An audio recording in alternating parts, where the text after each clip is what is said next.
and on mixlr.com/wakeupcalldt. I hope you're having yourselves a fantastic morning this morning and appreciate your patience as we got set and ready to go here in the studios on Wake Up Call with Dan Tortora. I wanted to make sure we had every single one of our specials ready and set to go for you. So thank you so much for being patient with us and getting set here to tune in to where sports truly meets that thing called life. Very happy to have you here on Wake Up Call with Dan Tortora inside of the Cafe Kubal studios, a Cafe Kubal here for you all throughout our community of Central and Upstate New York. You can find Cafe Kubal by going to 3501 James Street as well as 401, South Salina Street, 208 North Townsend Street, where Kubal Co-works is as well, where you can rent out some space for your business and do some great things for your company there. You can rent, especially for those of us, a lot of us working from home this last almost 2 years, you can go to Kubal Co-works on 208 North Townsend Street, rent out some space right above the cafe. You'll have your coffee, your chai, everything set right there for you, all your food, a meeting spot, and then you go upstairs and you can have your own office, you can have a meeting area, there's a podcasting headquarters, a lot of great things at Kubal Co-works to help out your business, so make sure you get in touch with them over on 208 North Townsend Street, and of course, they're inside of Galisanos Children's Hospital in downtown Syracuse, and they're in Manlius on 343 Fayette Street in the giant behemoth of a brown-striped building that leads you into Manlius. I call it the Manlius Welcome Center, that Cafe Kubal that's right there, that's huge and right where all the roads converge into Manlius, and their newest location on the corner of Route 11 and Taft Road in North Syracuse, New York at Sweetheart Corners, where they have their drive-thru. So Cafe Kubal, make sure you go out and find them today. We have a jam-packed show inside of Ma and Pa's Popcorn.com's What's Poppin', a trio of signature segments that are here with us every single week, plus fantastic guests that are going to be joining the show. I'm ecstatic about today's broadcast, and I've been ecstatic about this entire week. Can't believe it's Friday, and getting all the way to Friday. We've had some tremendous guests on the show this week, and it's only going to get better as we start off this show in just a couple minutes here with the Annoying Moment of the Week, proudly presented by Carvel DeWitt. Then in Lead, Learn, Evolve, Ad-Lib, and Deliver, proudly presented by Chick-fil-A Cicero and Chick-fil-A Clay. We're going to focus this week in this positive segment on walking a mile in your neighbor's shoes, walking a mile in somebody else's shoes. The top dog of the week will honor the top dogs of the week. It's plural this week as we honor the Syracuse Orange men's basketball team coming off of their double overtime victory at home that I was on site on location for with many of you at the Dome.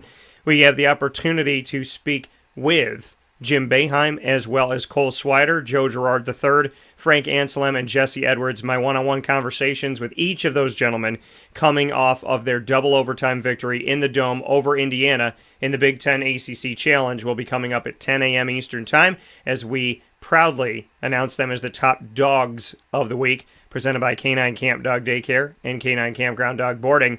And then we'll get into my one-on-one conversation with Jordan Fredericks, who joins the show live. Jordan Fredericks came into Syracuse at the end of the Scott Schaefer era and the beginning of the Dino Babers era. So I'll talk with Jordan Fredericks, running back for Syracuse, about his experience with both coaches and the state of Syracuse football currently. And we'll round out today's show with a very special Pacer Pride exclusive segment that you're only going to find on Wake Up Call, and that features Jen Carleton with her team above 500 early on here in the season and having a great response to a really tough loss with a 3-game losing streak and winning 4 of their last 5 games. So Jen Carleton will join me to speak on Marywood University, recruiting to Marywood for women's basketball, how she builds a team, doing things the right way, and what she's seen from her squad this season. A lot of great stuff coming up with Jen Carleton to round out today's show. So a fantastic, fantastic broadcast coming your way, and I cannot wait to get started. So let's hop right into it with the Annoying Moment of the Week, proudly presented by Carvel DeWitt at 4322 East Genesee Street. It is what happy tastes like, and it is here for you right now. The Annoying Moment of the Week is upon us.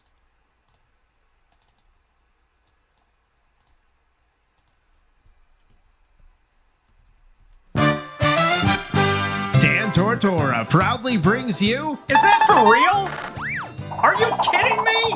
The Annoying Moment of the Week. I really honest, I don't know how to respond to this. Presented by Carvel DeWitt, 4322 East Genesee Street. It's what happy tastes like. Do you have to be that crazy? I guess so. The annoying moment of the week for this week is something that I'm currently dealing with right now. And that is tracking a package and trying to get something to my home.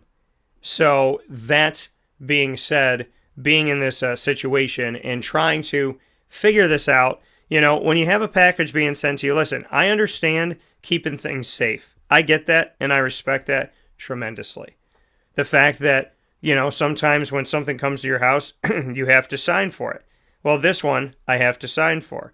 So yesterday, I'm waiting, and obviously I'm busy. There's places I gotta go. There's meetings I gotta have. So I'm going to different places, and I'm in the house. I'm taking care of some work. I'm out of the house. I'm taking care of some work. I'm back in the house taking care of some work. And I'm thinking and then they said, okay, they should be there by 4:30. So I'm waiting, and I'm waiting, and I'm waiting. And all of a sudden, I'm recording something and setting something up for the show. And as I'm recording it, my dog goes ballistic, and I say to myself, okay, so they're probably here. So I'm thinking to myself, I can't cut off what I'm doing because I was speaking with somebody, so I was like, I can't cut off this conversation, but I do need to like run upstairs really quick and check on this. So I run upstairs, they're gone, of course they're gone. I'd waited all day for them, and so now I'm trying to chase it down and trying to find where they are. I call, and I call the 1-800 number. That gets me nowhere. I call a local number. The lady tells me that she doesn't know. She's got to speak with somebody higher up. She speaks with somebody higher up. They patch me through to the wrong person. Then that person patches me through to allegedly who the right person is. And then that person tells me that basically I don't have any options but to just hope that I'm home when the package arrives the next day. And if not the next day, then the day after that. And I said, well, how am I supposed to just sit here and do absolutely nothing? That's frustrating. You know, I'm supposed to just sit here and just wait and just hope that they show up. And so I'm on the phone with this woman, and I'm saying to her, so this is what I'm supposed to do? I'm supposed to just sit here and wait? And then she's dead silent on the phone. And I was like, okay, great plan. So I'm thinking in my head, why can't I just go pick it up? You know, it's obviously on a truck. The truck is in the community. That truck's got to park somewhere for the night. So just tell me where the truck's going. I'll go there. I have my ID. I obviously can prove that it's me, and I'll sign for the package. So it doesn't make any sense that they tell you got to be home because you got to sign for the package. But if you're not home, you can't go get it to sign for the package. So you can't go pick it up and sign for it. You have to be home and sign for it. If you go to pick it up, you can go there and it's going to be there. But if you're home, it's not necessarily going to be there. That makes no sense. And customer service, when I say to you, what's the plan? Like, what can we do? So now I'm getting like not an error message, but I'm getting a message now that's telling me like it's being held in transit. It could be there. It's supposed to be coming to me for delivery right now. We don't know. I mean, it's just a very frustrating thing. And they ask you, like, where, and then you got the stuff to track your package. Nobody seems to tell you where it is. The person that works for the company can't talk to the truck driver. I mean, if you can't talk to them, how can I? You know, how do you not pinpoint? I mean, you got to think about it like this, okay? If you're FedEx or UPS or something like that, the truck comes to you, right? They pick up a bunch of stuff and they got to scan them, right? So that you know where they are. And then, or else everybody willy-nilly, people, you know, a truck driver could just take home like every package that's in the FedEx or the Kinko's office. So you scan. You hop in the car, you're driving, you're doing your thing, right? And now and now, like, somebody says, where's my package? You're supposed to be able to track it, say it's on this truck or it's in this building or wherever it may be, and this is what we got to do. So how do you not know where the package is? And why can't you just call the truck driver? Or if you're working in the office, because I'm obviously calling the office right now, to just say, oh, okay, yeah, he'll be back here at 8 p.m. You can come pick it up tomorrow morning. You know what I mean? We'll put it aside for you. We got the tracking number. When he comes in, we'll take it. What is the point of having that truck driver drive all around town, come to my house, I'm not here, leave with the package, drive around tomorrow with the package, then drive around another day with the package, instead of just calling me up and saying, hey, this is where the package is. You can pick it up. We try to get it to you at 3. He's going to pull in at 5:30. So just get here before 8. Bring your ID so that we know that it's you, and pick up the package. It's my package. Why are you making it difficult for me to get the stuff that is mine, that belongs to me? That's what I don't understand. And so it was very frustrating yesterday, and I don't even know where my package is today, and I'm going to have to call back again and hope that I talk to somebody who can give me an answer that, like, cares. I feel bad that I hung up the phone because the lady was just totally silent, so I hung up, and I don't like hanging up the phone on people. So I hang up the phone, and I felt horrible that I didn't, like, say goodbye or anything like that. I didn't, like, slam the phone down, but I'm sitting on the phone going, okay, she's not speaking. I have no idea what's going on. Like, what am I supposed to do? I just said to her, am I supposed to sit here all day? She said absolutely nothing. So is that a yes? Is that a no? Is it a maybe? What should I do? But I don't get it. Like, if the package is on the truck and the truck came to deliver it and it didn't get delivered, just tell me where the truck is going and where it's stopping, whatever office, and I'll come get it. I'll come get the package. It's that simple. Hey, Dan, here's where the package is. Cool, yay. Let's go get it together. And then we're done. And no, I mean, instead of the fact of, this lady basically telling me, well, now you got to do the whole thing again tomorrow. You're going to have to come. You're going to have to sit at home. You're going to have to wait for the package. You're going to have to hope it arrives. And if you miss it again, we're not going to deliver it over the weekend. We're going to try again on Monday. And then if you miss it again on Monday, then we'll drop it at the store, and then you can get it. So I'm supposed to get it Thursday, but I could get it Tuesday, because what you're going to do on Tuesday is drop it off at the store, which you could do today, so I could get it today.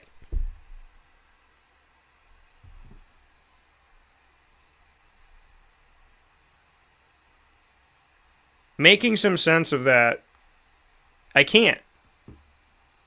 And this is why I understand and I respect the signing for a package. I get it. It's for safety, right? It's to make sure that it goes to the right person. But if that person can prove their identity and come to you, let them get their package. What is the point of running their package all around town like a fly instead of just leaving it somewhere? Saying, okay, we missed you. Here it is on this street. We're open until 5. See you here. And then it's up to me to get there as opposed for the truck driver to get there. Because my package was in transit from like 12 minutes away all day long. For about 7 hours, my package was within 20 minutes of my house. But when it finally got here, gosh forbid, I was doing work and I couldn't run to the door fast enough, and then they were gone. They didn't even leave a door tag. So, let's hope I get my package today. So with that being said, that's the annoying moment of the week. Proudly brought to you by Carvel DeWitt, 4322 East Genesee Street. It is what happy tastes like. It is the exclusive home of the Orange Dream, which is my spin on a creamsicle, if you will, as a shake or sundae form. You can pick up the Orange Dream, orange sherbet, vanilla ice cream, whipped cream, a cherry, and rainbow sprinkles in sundae or shake form any day of the week, any season of the year, as Carvel is open year-round on 4322 East Genesee Street in DeWitt, New York. We'll take a step aside for a fast break. When we spin back around, our positive segment, Lead. Learning, well, they're all positive segments, but the faith-based bring you up, give you something positive to come out of the week and go into the weekend and a new week. That is what we're all about here with Lead. We're about uplifting. And so Lead is the acronym that stands for Learn, Evolve, Ad-lib, and Deliver. And that is proudly presented by Chick-fil-A Cicero and Chick-fil-A Clay. It comes to you next on Wake Up Call with Dan Tortora, where sports meets life, featuring my special guest that's with me, guest hosting every single Friday for Lead, and that is Miss Juanita Ward. And Juanita Ward, Syracuse basketball alum, as well as WNBA and overseas alum. She's a motivational speaker and an author, and she joins Wake Up Call right after this, where sports meets life, here inside of the Cafe Cubal studios.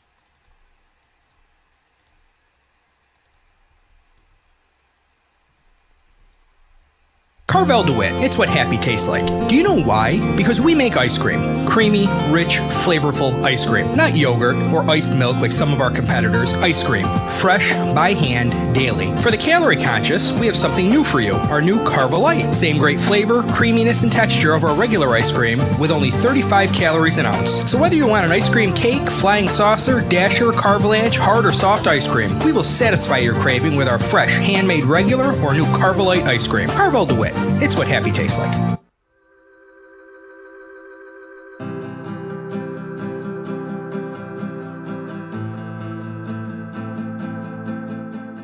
Cafe Cabal offers same-day local delivery of our products, offering no delivery charge for Onondaga County. Shop cafecabal.com for fresh roasted coffee beans, cold brew, travel mugs, and all your essential Cafe Cabal needs. Cafe Cabal, coffee for the soul.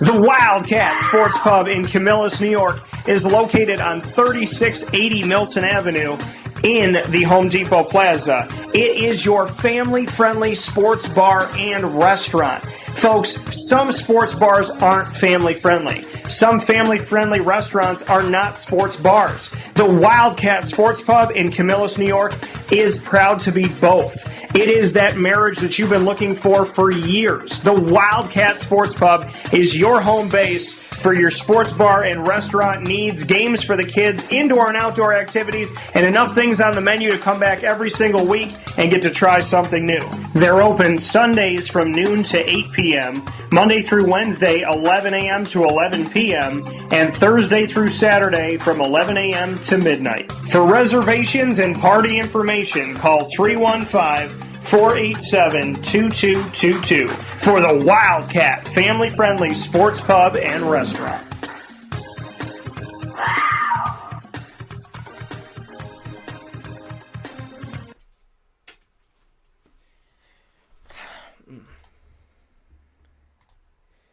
Welcome back here to Wake Up Call with Dan Tortora on wakeupcalldt.com, your one-stop sports shop, and on mixlr.com/wakeupcalldt, hanging out here inside of the Cafe Cabal studios, here where sports meets life on Wake Up Call with Dan Tortora. You're listening on mixlr.com/wakeupcalldt, wakeupcalldt.com, and of course you're watching and listening on facebook.com/wakeupcalldt, youtube.com/wakeupcalldt, and on facebook.com/livenowdt. It is that part of the show on Friday where we hit our second of our three signature segments, and that second segment of every Friday is Lead, Learn, Evolve, Adlib, and Deliver. Proudly presented by Chick-fil-A Cicero and Chick-fil-A Clay, featuring my special guest and sister, Miss Juanita Ward. And today we're talking about walking a mile in your neighbor's shoes. But before we do that, we got to bring in Miss Juanita from the beautiful Jackson, Mississippi. Juanita, how are we doing today?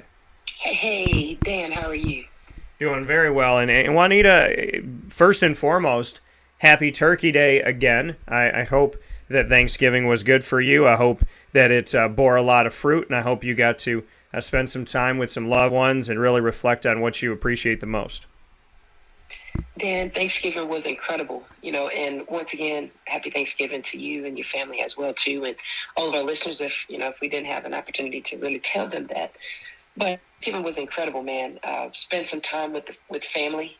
It wasn't much about the eating portion, as a lot of people like to put it, about the eating. It was more so about, just having a moment in the time of reflecting and being thankful.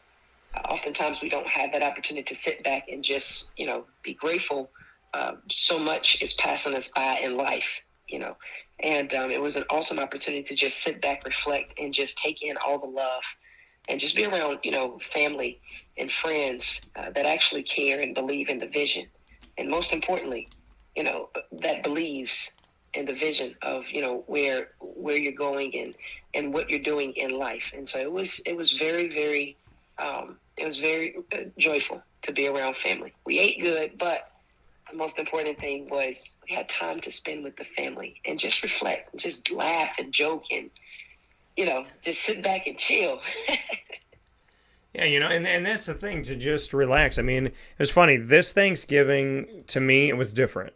The last few Thanksgivings have been very interesting for me, and kind of going through some changes in life over the last few years, and this one actually felt calming. I mean, it felt like home. It did. I mean, I feel like it's the first holiday in a long time where I actually felt family. I felt at home. I felt more at peace, and that to me I was very reflective of that, to say, wow, I feel good. I feel good. And I think in the journey of life, we're focusing on the destination. We're focusing on what the problem is, and maybe we're not appreciating the journey. And for me, I really took some time on Thanksgiving to appreciate my journey and say, wow, all this time and everything I've put into it, and all the beauty that God has given, which is way above anything I could ever do, and to sit at that table and just look around at family and friends, and really friends that are family, so all family, and just be appreciative of getting to that point, being strong, being healthy, being well, feeling good. And I think that that's a beautiful thing. So for me, this Thanksgiving season was a reflection on the fact that it was like, I did it, I got here. Now where am I going to go? It was just good to sit there and feel good, and I can't describe that really in words. Don't do it justice. It's just, I felt good. I felt like the devil tried and he lost. And I love that feeling.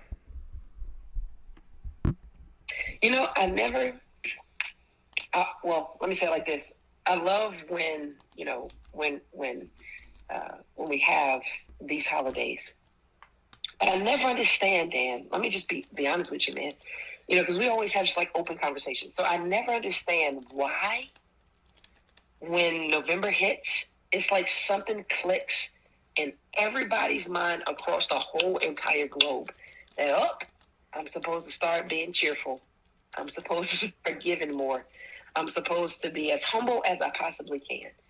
And I've never understood that, because we're supposed to be this way 24/7 every single day of our life. Cheerful, giving, thankful, happy, joyful. We're supposed to have this heart every single day of our life. And my prayer has always been to not just become people that celebrate seasons, but to become people that celebrate life every single day. Yeah. Because what happens is seasons come and they go. But every single day you will see the same person. If you're on your job, if you're there for a long time, say you're there for a whole year, you're going to see that same person every single day. Now, when December ends, January ends, going into February and March and so forth, and then once again, when you roll back around to, March, April, May, for that season of giving and thankfulness and joyfulness come around. Give, be thankful, be joyful every single day, because you're waking up. Don't live in the season, live in the now. Because living in the season, it gets you unequally balanced. Yeah. Because you're living for that season. That season is only going to be here for a couple of days, literally. Yeah. And when that season is gone, it doesn't give you the right to start acting up. If I could just be plain. It don't give you the right to start acting up. Yeah. And that's the reason why people always say, man, the fakeness and the phoniness. Yeah. So stay real in who you are, and more will come to you. Yeah. Because people are real. If you're a giver, give. If you're a lover, love. If you have joy all the time, we're supposed to have joy. I wake up every single morning and I say, this is the day that the Lord has made. Let us rejoice and be glad in it. For the joy of the Lord is my strength. Say that every single day. And you'll be a person of giving. You'll be a servant. Most people don't know how to serve. They only know how to serve when Thanksgiving and Christmas come around, because that's the season for it. It's almost like putting on a costume for this particular season. Yeah. But when the costume is taken off, now you get to see the real person. Don't be a costume. Be actually a human that actually has feelings, that care, that loves. So when you walk the mile in shoes that actually pertain to who you really are, not to somebody different. Because people are only going to treat you how you treat them. Is it fair? No, it's not fair. But it's the reality. And the reality is you don't treat people bad. Always be thankful for every single thing that comes your way. Always see the good in every single thing that comes your way. There's a lesson in every single blessing. There's a lesson in every single pain. But at the end, you always find the lesson. And that lesson is to sharpen you and grow you. So be thankful in every season. Be thankful every day. Wake up with a cheerful heart every single day. Because it is the medicine that you need for the rest of that day. Yeah, and you speak the truth. I mean, that is so, it's so true. I mean, why do we do it for a season? I call it the Disney Arch approach. And because it really is, it's like figurative and literal when I say Disney Arch approach. Because when you are approaching the Disney arches, right? I always say I kind of want to make a commercial about it, where this family just got off the plane, the daughter's tired, the mom is hungry, the dad's ornery because he's driving, the son's playing video games, and they're all fighting, and then they get close to the arch of Disney, and it's like, I hate you, I hope you da-da-da-da-da, yelling at each other, and as they come under the arch, this music changes on the commercial, and the son hugs the daughter, and the wife looks at the husband, and they say, honey, let's go put our bags down and get something to eat. As soon as you go under those arches at Disney, people change. And then, in the same respect, it's like, we had a great trip, this was fun, oh my God, I'm going to miss it, mom's crying, oh, I hope we get to come back soon. They go under that arch, they head to the airport, and they start screaming again, as if it never happened. It's like Disney is this little piece of heaven where everybody's nice, and then they're not. And from working there, from going there all my life, I saw it. And it's funny, but it's also true. And it's also sad. When people come to Disney, they get really, really, really excited. Oh my God, I'm going to spend this entire 8 days being happy and appreciative. But after this, I'm going to spend the other 357 days of the year super mad, super upset, super depressed. Why? Why come to Disney and be your best self and blame it on Disney? And then you go home and you can't be your best self in Mississippi or New York or Florida or Kansas, California or Wyoming. Why can't you be your best you? Disney doesn't make you excited. You get excited that you're going there. Your brain tells yourself, I got to be happy and I got to be on my best behavior because this place is supposed to be fun. Could you imagine if you woke up every day and said, I'm supposed to be happy and on my best behavior because God told me this world is supposed to be my oyster. It's supposed to be fun. Why can't you wake up every day and have fun? Well, I'm not in Disney, Dan. Well, can't be in Disney every day. So why can't you have fun? Why can't you wake up and appreciate what you have? Well, I don't get to ride rides every day. Yeah, but is your mom alive? Does she love you? Does she bring you to lunch? Does she talk to you? Yeah, Dan, but you know what? It's not Christmas. I'm not in the spirit, right? That's what you were saying, Juanita, the spirit. So people say all the time, I got to get in the spirit. The spirit is in you all the time. The Holy Spirit is with you every day. God put his spirit in you. You don't have to get in the spirit. The spirit is in you already. Christmas isn't Christmas because somebody told us it had to be. In our brain, we're programmed to think, I got to be nice for the next couple days. And then boom, December 26th, I'm a jerk again. Why? The Spirit is in you. So if you want it to be there year round, you can have the Spirit in July, February. It boggles my mind how when there's no holiday, we have nothing to look forward to, and we're upset, and we're nasty, and we're mean, and we're not appreciative. when there's no vacation to look forward to, we're upset and we're nasty and we're mad and we're not appreciative. Why do we have to have something coming to appreciate our lives?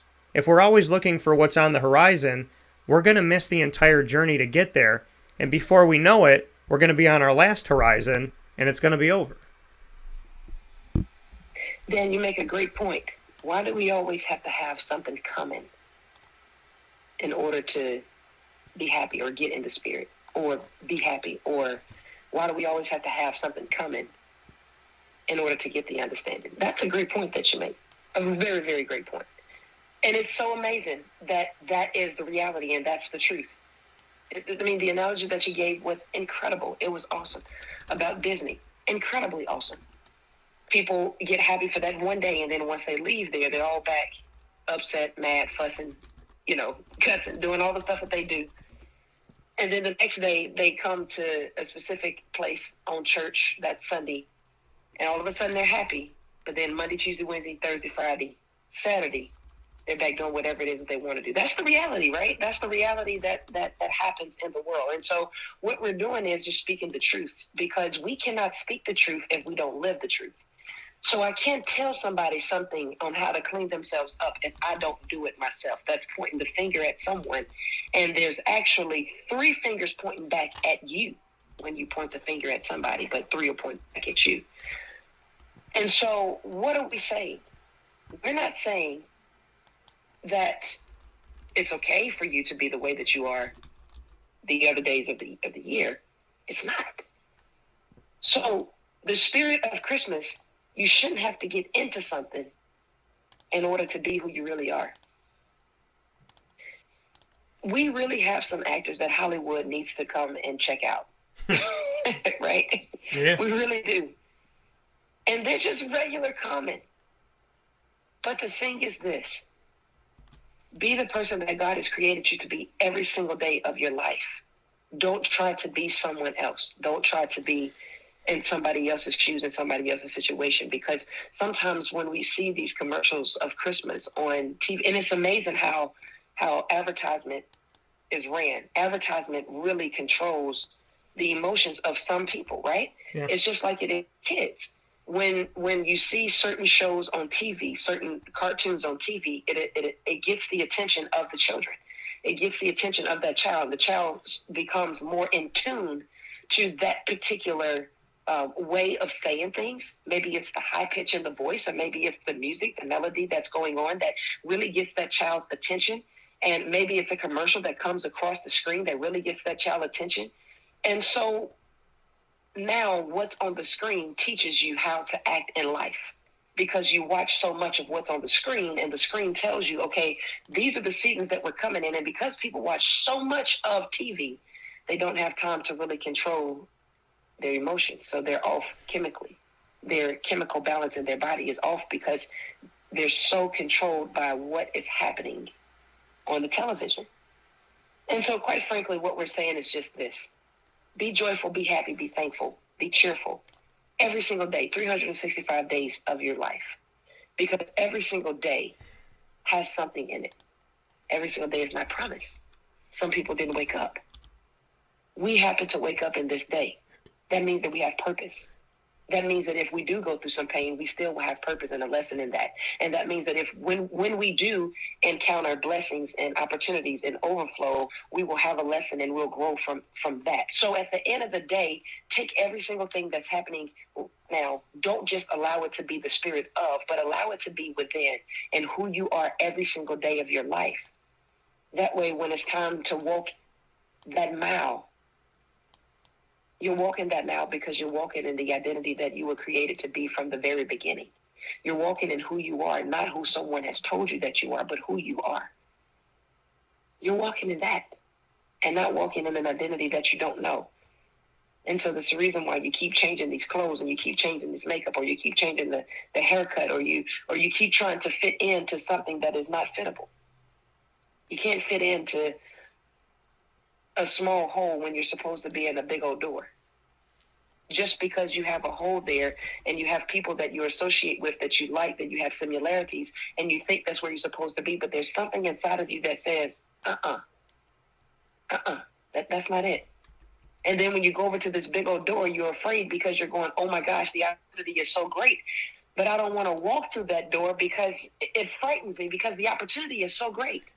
But you rather stay in the small hole rather than going through the big opportunity because you have conformed to an identity that's not really who you are. And because you've lived that life years and years and years and years and years, you think that that's your identity. But when you really see your big opportunity and your big blessing, you can't walk into it. So change the trajectory of how you think. Let this season be a season for change and never to go back to who you was. Because when we leave an address, it's called the past.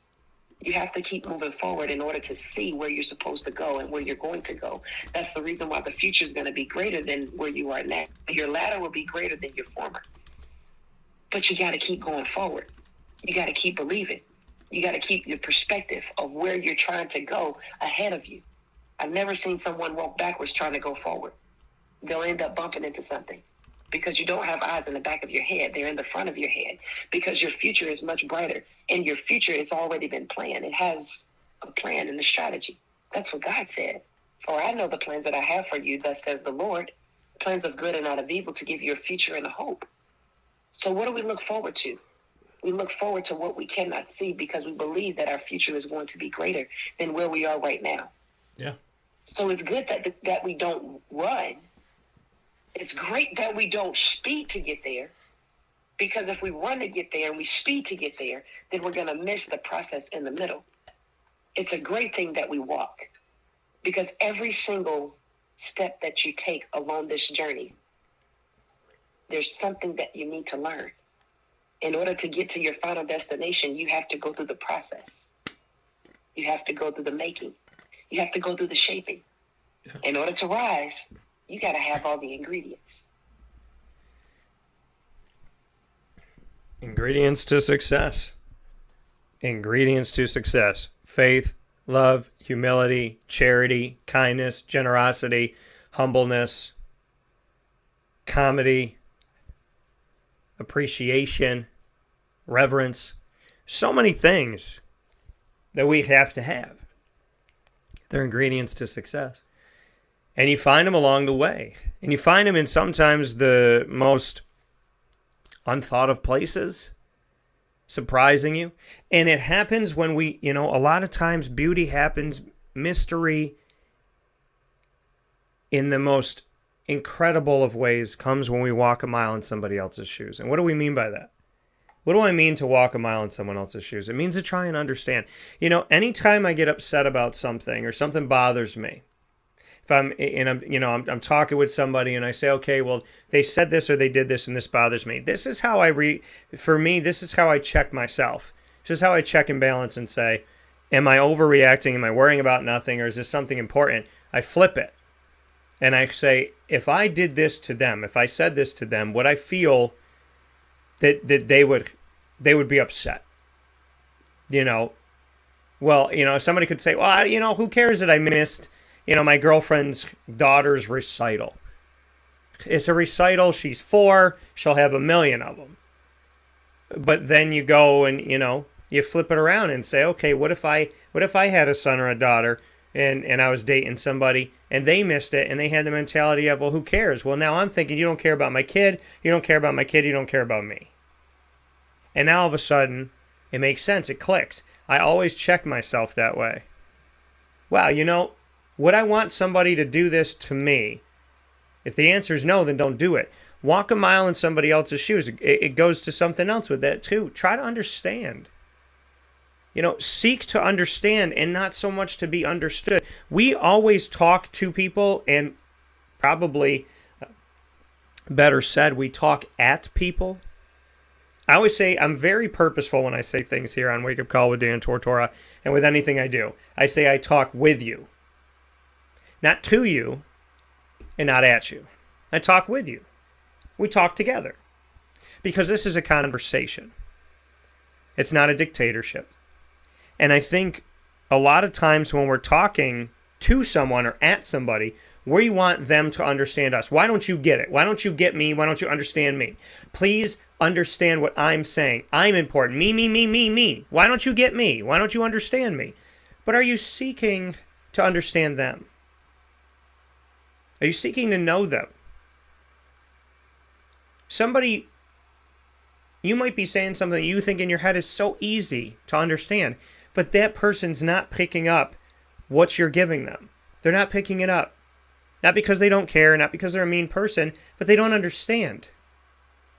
So if you yell it at them and you repeat it a million times, that's not going to make it better. You know, it's like yelling at a deaf person. No matter how loud you yell, they still can't hear you. So change your octave and change your focus and seek to understand in a conversation, not simply to be understood. If you want to know the person on the other end of the conversation, walk a mile in their shoes. If you don't get who they are and why they are, ask them and try to learn something. Because we are creatures of community, right? We want interaction. But how many times do we seek interaction just to monologue? We seek conversations just to tell everybody about us. Without walking a mile in somebody else's shoes, you're never going to fully understand them. And if you don't fully understand them, you can't fully respect them. And if you can't fully respect them, then you don't have genuine connection. And if you don't have genuine connection, you don't have anything. That's so true. That's so true. I've always noticed that it's so good to sit and talk with somebody that's not like you, right? Because you have so many different,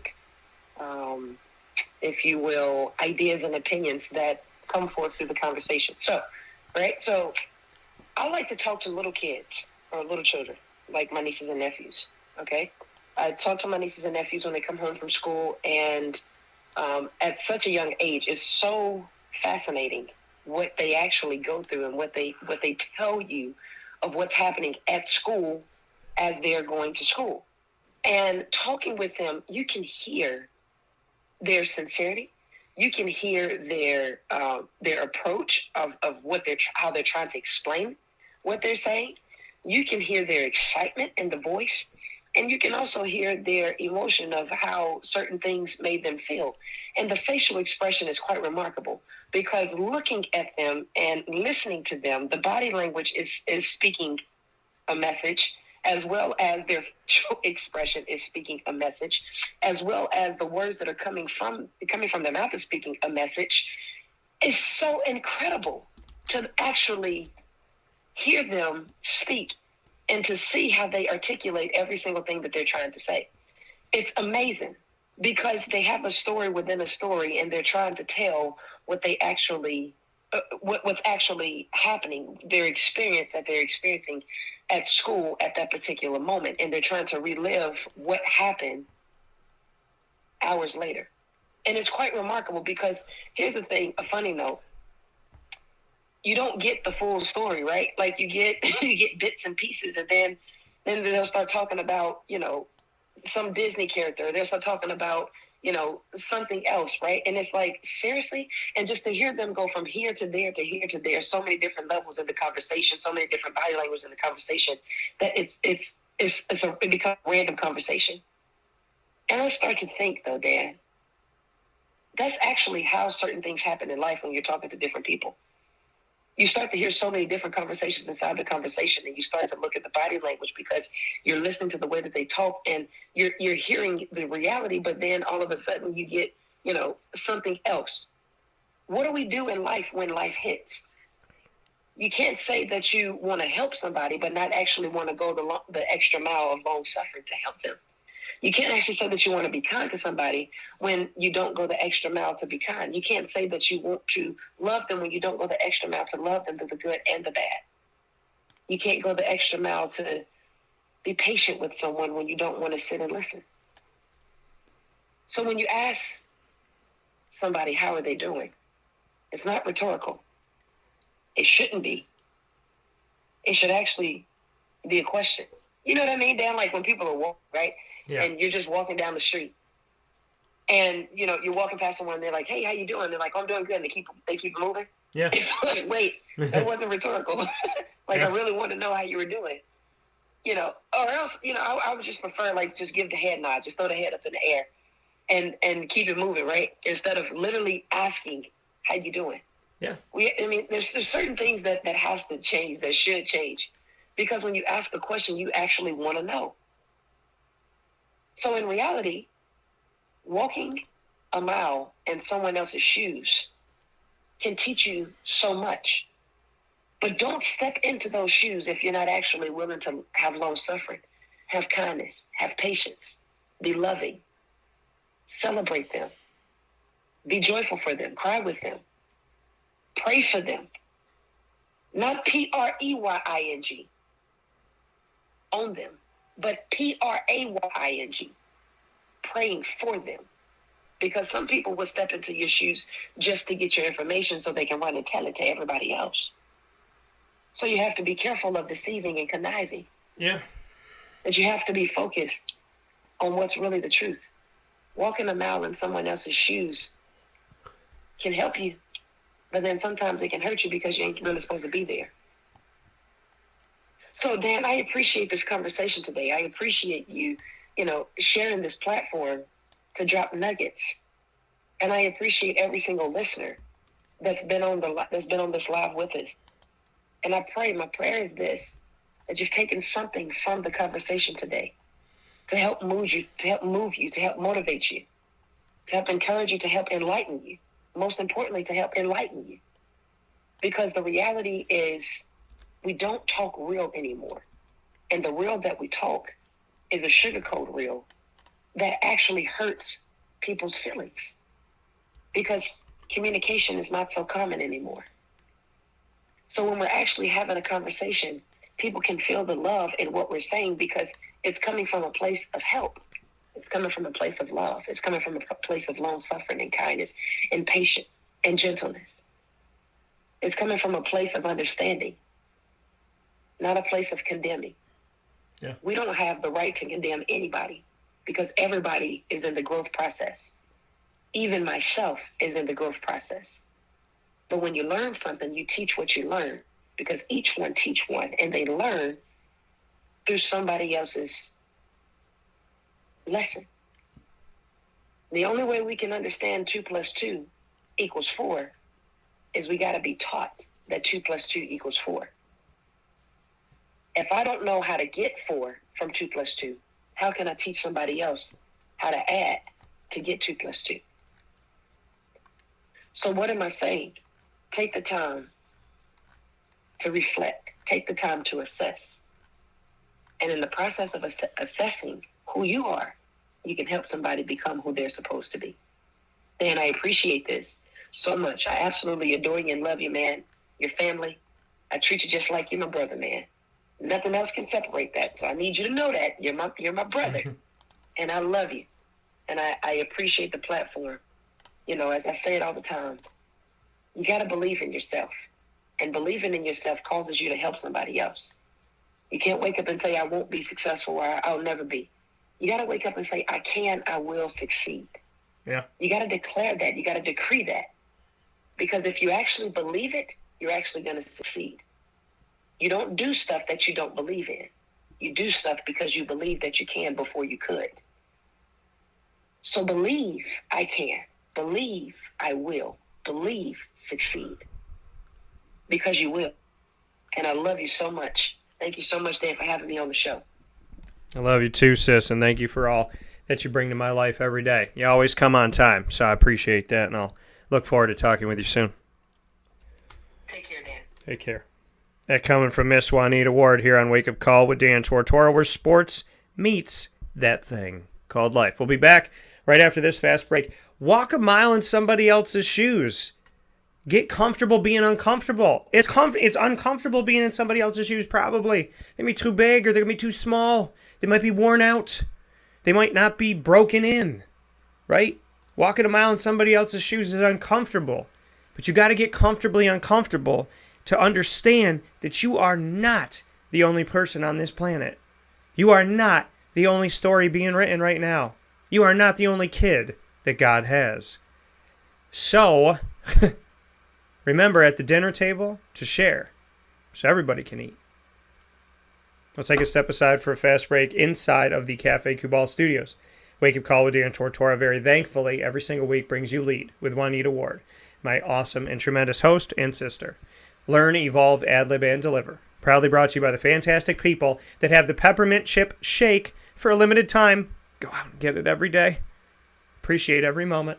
Chick-fil-A Cicero and Chick-fil-A Clay. Don't miss out on that peppermint chip shake this holiday season, and please leave some for me. We'll take a step aside. We'll be back right after this on Wake Up Call with Dan Tortora with the top dogs of the week. Celebrating Syracuse Orange men's basketball's double overtime, 112-110 win in the Dome, which I was on site on location for. And in celebrating the top dogs, I will be bringing you one-on-one conversations with head coach Jim Boeheim, Frank Anselem, Jesse Edwards, Cole Swider, and Joe Girard III.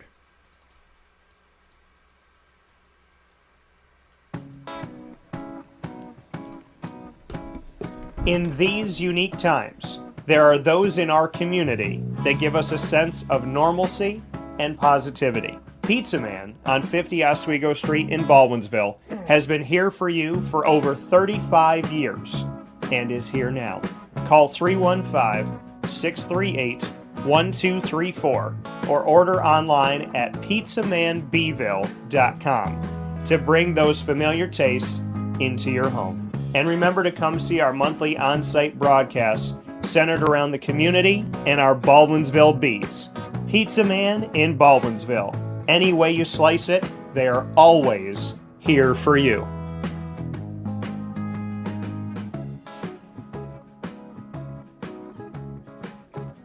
This is Jimmer Sikowski, owner-operator of Chick-fil-A Cicero, 7916 Brewerton Rd in Cicero, right in front of the Home Depot. I had a deep feeling that God wanted me to do something bigger with my life and to help people, help others. I kept putting Chick-fil-A in my life, and I realized as I was going through the franchise selection process that positively impacting the lives of others was really core to what we do here at Chick-fil-A.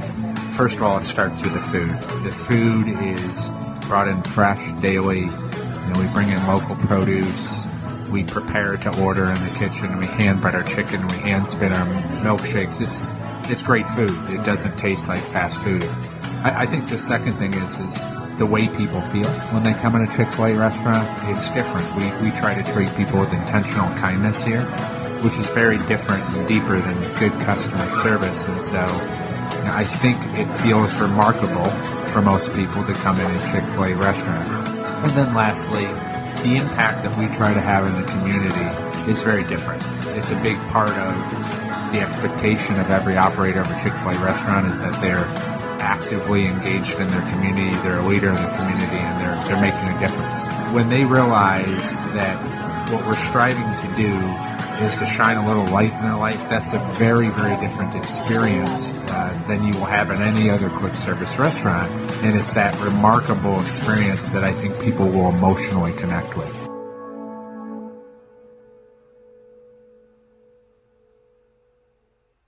I'm George Townsend of Honda City with some good advice when buying a new car. The true cost of owning a new car is determined by the appraised value when you trade it. No vehicle appraises higher than a Honda. Next, look for low APRs and deep discounts. You also want low maintenance costs and great fuel economy. That's why my advice to you is to buy a new Honda. Looking pre-owned, visit our Honda Certified Used Car Center. Honda City, 7140 Henry Clay Boulevard, Liverpool, or HondaCity-CNY.com. It would be a pity if you don't shop at Honda City.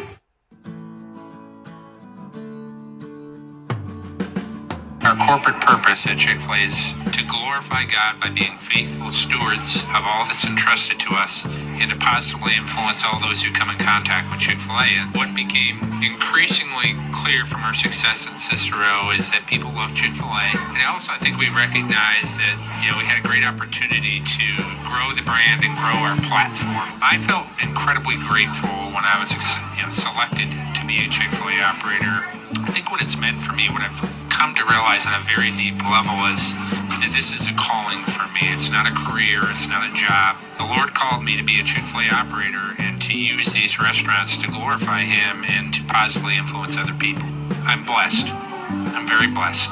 Head to Chick-fil-A Clay on 3974 State Route 31 in Liverpool, New York.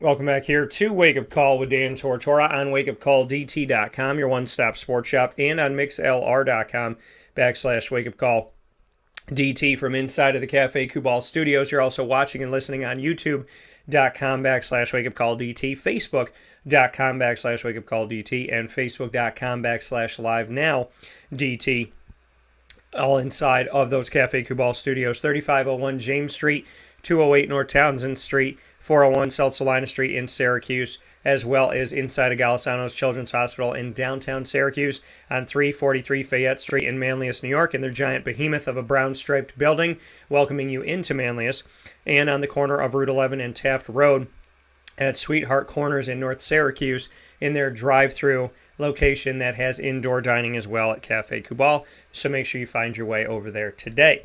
Coming up in just a few minutes, inside of MonPawsPopcorn.com is what's popping.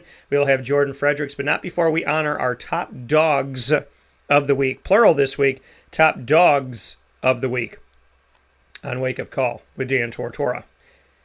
Proudly presented by K9 Camp Dog Daycare and K9 Kampground Dog Boarding. And I'm excited about the opportunity to share that with you, our top dogs of the week. And so we're going to get into those conversations. The top dogs are being honored here on Wake Up Call with Dan Tortora, the entire Syracuse Orange men's basketball team, and their double overtime gutted out 112-110 victory over the Indiana Hoosiers at home in the Dome in the ACC Big Ten Challenge. And with this being their spotlight top dogs of the week moment, proudly presented by K9 Camp Dog Daycare and K9 Kampground Dog Boarding of East Syracuse, I have one-on-one conversations with numerous representatives from the team that I would love to share with you this morning. So we're going to start things off with my question to Jim Boeheim inside of the press conference that followed the game. Had an opportunity to speak with JB after the game and very excited for the opportunity to tell you what he had to say here on Wake Up Call with Dan Tortora, where sports meets life, to be able to share that with you, as well as share with you my conversations with Frank Anselem, as well as Jesse Edwards, Cole Swider, and Joe Girard III. So a lot of great stuff coming up here where sports meets life on Wake Up Call with Dan Tortora. So I thank you for being here. Thank you for hanging out with us and for honoring our top dogs of the week, which is the Syracuse Orange men's basketball team. And in honoring the Syracuse Orange men's basketball team, I want to give you a little treat, which are my one-on-one conversations with the team, now here for you on Wake Up Call with Dan Tortora, where sports truly meets that thing called life. So first and foremost, we're going to hear from Jim Boeheim.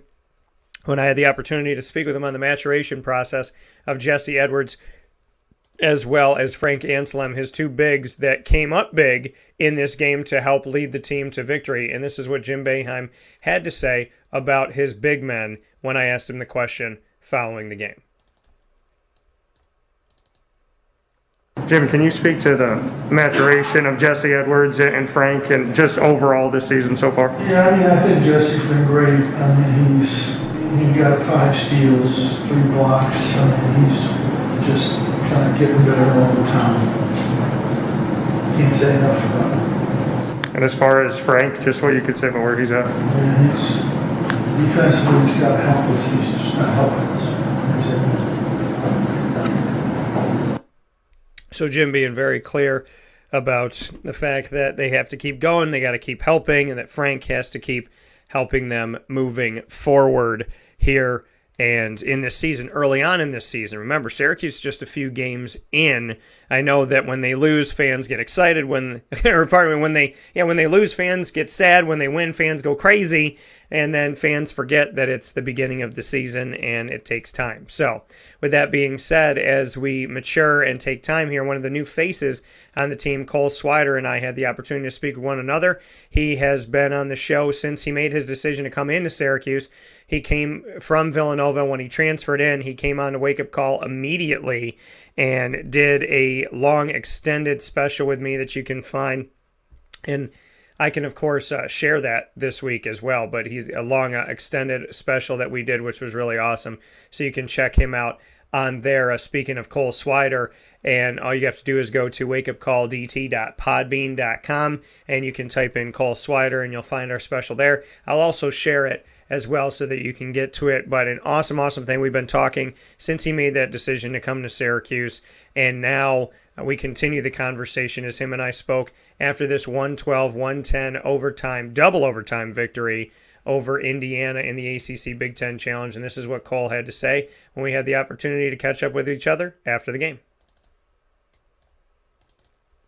Just to gut it out and get this win after everything that happened in Atlanta, it's just how important it was to get this win over Indiana after dropping 2 in the Bahamas.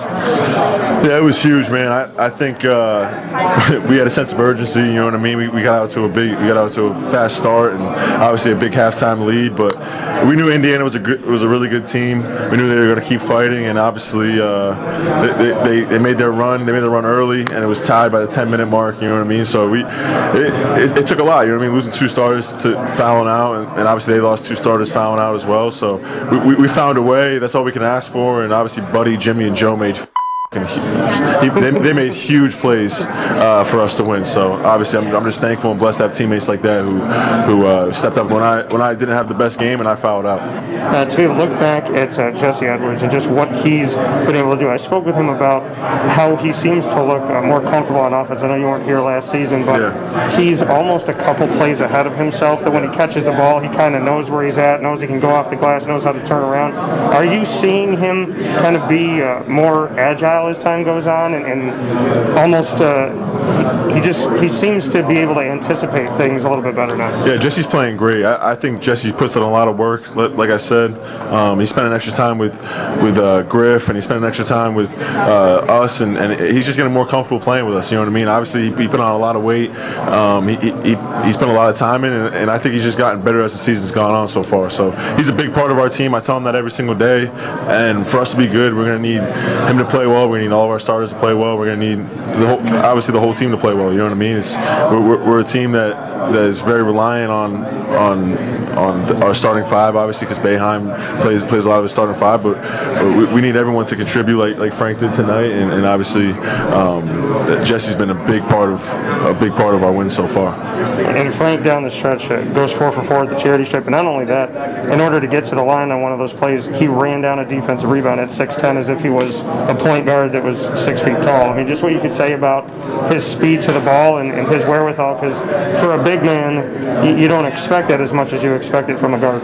Yeah, Frank's super athletic. He's a freak. Some of the plays that he makes in practice, some of the plays that he makes is just unbelievable. You know what I mean? I think he's still growing into his body. I think he's still he's more of a he obviously helped us win tonight, but his potential is so much greater than what he's showing right now. So we think he can be a lot better than what he is, and I think as time goes on, it's kind of like that Jesse jump that we've seen. You're going to see that from Frank, just because he cares about it, cares about our team, he loves our guys, and obviously I think with more time, he's going to get more opportunity, and with more opportunity, he'll be able to produce a little bit better.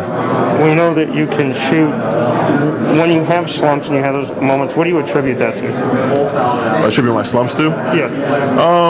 I think it's a mixture of things. Obviously, getting in foul trouble didn't help tonight. I think it's just overall just getting involved early. You know what I mean? I think obviously I think I went like 1 for 3 tonight, so I didn't take a bunch of them. As shooters, sometimes you miss your first 4 and make your next 6. So I think it's just how the season's gonna go, and I think I'm gonna make a lot more than I'm gonna miss throughout the season. So that's my mindset, and I'm excited to to continue to shoot the ball and obviously have the freedom under Coach Boeheim to go through slumps and not feel like I'm not going to play the next game.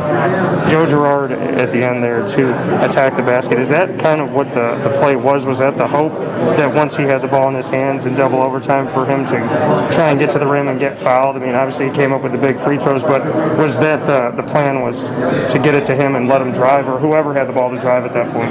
Well, I think the initial plan is get the ball to Buddy. You know what I mean? He's our guy. He's put the work in, but I think the way the defense was playing him, that they completely shut him off, and they put so much attention on him that it gave Joe a little angle to get to the basket. There wasn't a lot of time left, so Jimmy hit him with a nice bounce pass, got it to him in a good spot, and obviously two guys landed on Joe, and we put the refs in a situation to make that call, put him in a situation where Joe got to the basket, got hit, and obviously against the press you got to take what they give you. You know what I mean? Like if you want to come down and run plays, it's not going to work. We always talk about just taking what they give us and attacking the score. Like we did that against Arizona State a little bit. Like you got to take the opportunities they give you, because in a pressure defense, like you're not going to have those chances later on. So I'm excited. I think Joe obviously made a big play, and it was a big win for us. That coming from Cole Swider in our top dogs of the week, being honored by Canine Camp Dog Daycare and Canine Kampground. Dog boarding, the perfect place to bring your dog for short and long-term care, right in East Syracuse, right off of Bridge Street. And honoring our top dogs of the week this week, spotlighting Syracuse Orange men's basketball team for their double overtime win over Indiana at home in the Dome that I was on site for, 112-110. And in celebrating that victory, speaking with the players on the team. Next up in our broadcast is my conversation with Joe Girard III, and this is what Joe had to say when I had the opportunity to speak with him coming off of this victory. Joe, the one that hit the last two free throws, the two free throws that ended up deciding the game in Syracuse's favor. So here's Joe Girard, who helped Syracuse win with 0.8 seconds to go when he knocked down two free throws after going to the basket and getting contact from two different players, winning this game 112-110. Here's Joe Girard.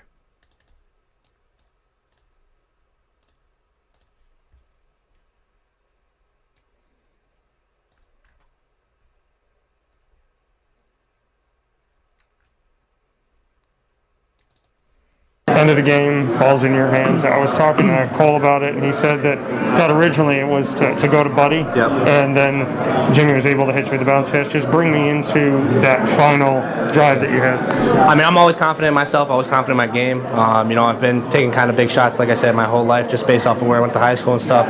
Obviously, we're really confident in Buddy and anyone else on the floor at that time as well. So, Jimmy and I just made a pretty good play. I got doubled, so I hit Jim, and he did a good job of getting it back to me when I was in an open spot. And at that point, it was just my turn to go make a play. I got it up on the glass, trying to, if I didn't make it, someone else was going to tip it. But thankfully, the guy fouled me, and it was my turn to go to the line and be confident and try and win the game for my team.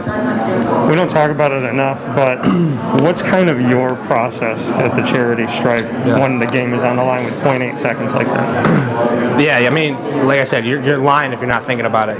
People, if they say, were you thinking about it? I mean, you're lying if you say no, but at the same time, I'm going to be honest with you, my mindset when I'm going to line at that point isn't, I'm going to lose this for my team, so I got to go win it for my team. So it's a positive mindset. I practice free throws every single day. I've done it since I was 10 years old, and it's just repetition, rhythm at this point. My teammates got confident in me when I'm there, and I just went up and stepped up and made two. How many do you take per day? What's kind of your process? Around 100. I shoot around 100 free throws, over 100 threes, over 100 mid-range, so off the dribble, all that kind of stuff. And it's just a workout that I've always done. Especially this year, I started doing it a little bit more religiously. And but I've practiced free throws every time I'm in the gym. Whether it's I'm warming up, every time I warm up, I'm shooting free throws. I'm not. I kind of read. I think it was Ray Allen. I read this a few years ago that when he steps in the gym, it's not. He doesn't go right to the block or something. He goes to the free throw line, and I started doing that with my dad, and then from there it's just practice. I mean, I practice free throws every day in my workout anyways, but to warm up, I'm hitting free throws too. It's obviously important them to get going. And even when you're missing a few, they say, obviously shoot or shoot. There was a 3 that you made in this game where you got right back down on defense. I think it was toward the end of the first half, and you just looked like you were feeling it, like it energized you. Just bring me into, those moments where you could miss, 3-4 in a row, but once you hit that one, something inside of you just clicks. Yeah, I mean, you want to help your team in any way, obviously, if on the offensive end or defensive end, and for a shooter like me and Buddy, Swider, Jimmy, all those guys, the best way to energize is making shots. I mean, it's said simpler than it is to do, but at the same time, when you make a shot, you get energized, you want to go back on defense, get a stop, and something the coaches preach to us though is trying to have our defense feel our offense, and we're getting better at that, and I think moving forward we're gonna have to do that as well. Jim was talking about how he wants to see more from the defense as a whole. What are you seeing as a team from your point of view? First half was really good. Second half, obviously, they started making shots. We weren't doing the same adjustments that we probably should have. We weren't, executing our game plan. But at the end of the game, though, you just gut it out, and that's what we did. So deep down, it shows that we have heart, we compete, we got resiliency. And deep down, it shows that we can play defense when we need to, and I'm really proud of the guys for it. You've been here for a little while. The maturation of Jesse Edwards and Frank Anselem, seeing two centers that seem to be very capable. Frank's coming into it. Jesse looks like he's definitely taken a big jump from last year. They've done amazing. We're going to need them. It opens up a lot of the stuff for us guys on the outside. And they both bring something different. Jesse's like 7 feet, really long arms, really good hands. Frank's an athletic freak. He can jump out of the gym. So they both bring something new, but they both fight. We need both of them. That coming from Joe Girard III and setting us up here on Wake Up Call with Dan Tortora, as he said that they both fight and we need both of them, and you're going to have both of them here on Wake Up Call with Dan Tortora, where sports meets life, as we bring you my one-on-one conversation with Frank Anselem of the Syracuse Orange, the first one up of this duo at the center position for Syracuse. And this is what Frank Anselem had to say when I had the opportunity to speak with him following the Syracuse victory, and very much appreciate the fact that Syracuse is where they are right now, on the better side of things, coming off of some trying times in Atlanta. So here's Frank Anselem giving his thoughts on how he played, some quick thoughts here, and some interesting thoughts as he kind of spoke on what Jim Boeheim thinks and what he thinks. And this is what Frank Anselem had to say. Frank, just what you could say about speeding to the ball. I mean, for 6'10", you ran there like a point guard and then making free throws down the stretch. It's just work. I mean, Coach always gets on me that I don't move like how I should move in the zone. And I watch film and I'm like, Coach, I don't know what you're talking about. Like, I feel like I'm moving pretty good. But maybe he sees something that I don't see. So when he put me back at the end in overtime, I had a pip in my step. I'm just happy we put it out, man. You don't even know, man. You don't even know. I don't even know. History being made in this broadcast today on Friday, December 3rd, 2021, as two Syracuse players swore during interviews, so I had to use my bleep twice. So thank you to Cole Swider and Frank Anselem for keeping it interesting. Our final conversation of this Top Dog of the Week honoring the Syracuse Orange men's basketball team for their double overtime gutted out victory.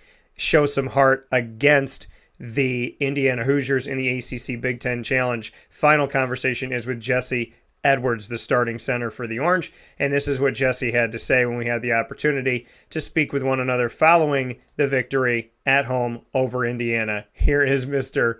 Jesse Edwards on Wake Up Call with Dan Tortora. Just what you could say about gutting out this one as a team in double overtime. For the win, it's got to be probably one of the best. Yeah, easily one of the best wins of my life. The team was crazy. Like, we kept going the whole time through. Everybody on the court, on the bench, the crowd was insane. They kept us in the game the whole game long. When the opponents started getting back, it was like a whole city win almost. Like, it was crazy. It was great. This win for this team at this time, after everything that happened in Atlanta, how important was it to get this one? Huge. yeah. Especially like we were playing a good game out there, and like it would have been devastating to lose this one, but it's even sweeter like to get it like this, because everybody on the team got a chance to, you know, show how good they are and what they can do for this team, and it's huge going into the next one, the next couple games, because they're big games as well. You falling out, just bring me into that, because obviously you had to watch a lot of this extra time on the bench. Right, yeah, like we've been trying to work on that. Like in Atlantis, I fouled out against Fizzu, and we worked. It went a lot better the next two games. This game, obviously, it was a grind, a long time, and I got a couple ones where I got off my feet, and obviously Trace is an amazing player. He's hard to guard, so he put a lot of pressure on us and on me, and yeah, definitely something to work on for the next couple games. But even more props to Frank for coming off the bench for the overtime. That was great for us, huge. And when you're done in regulation and Frank comes out and he hits those 4 free throws down the stretch, is what you can say about a guy who's almost 7 feet tall, that not only hit those free throws but ran to that defensive rebound as well on the other end. Yeah, that's like, it's something we practice obviously, but that he did that in the game cold off the bench like that is so important for us, because you could almost say that's like all the plays together, that's just as important as any other play, and that won us the game. Those 4 free throws got us the 4-point lead, right? Yeah, super tough with the whole crowd behind him, everybody watching. He pulled it off, so I hope he gets him a nice boost and we can keep running that in the next couple games. Yeah, great for Frank, really good. Are you finding your comfort zone? It looks like when you catch the ball in a lot of these plays, you know exactly kind of where you are. On some of these where you receive the ball, you're able to turn around and go off the glass, almost like you're setting yourself up a couple moves ahead. Are you feeling that you're getting more comfortable, because it seems like you're able to strike a little bit quicker now?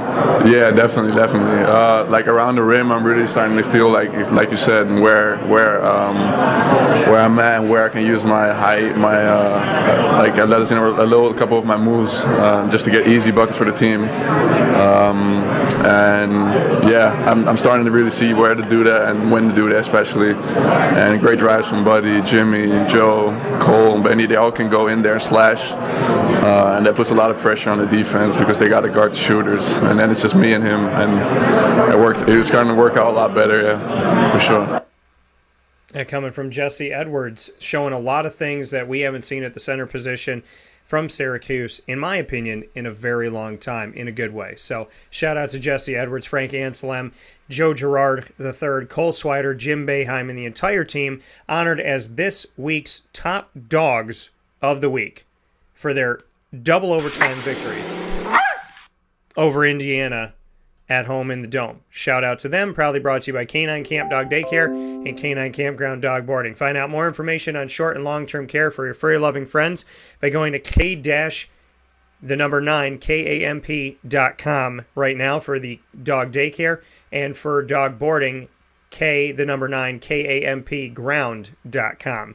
K9 Camp Dog Daycare and K9 Kampground are where you need to go in East Syracuse, right off of Bridge Street, for short and long-term care for any one of your awesome dogs in the house. So you got a St. Bernard, you got a poodle, whatever it may be, make sure that you go to K9 Camp Dog Daycare and K9 Kampground Dog Boarding. People that truly care and do things differently in the best of ways. Really special people that grew up in our community, that love our community, and that treat our dogs as part of their family. So make sure that you head there today.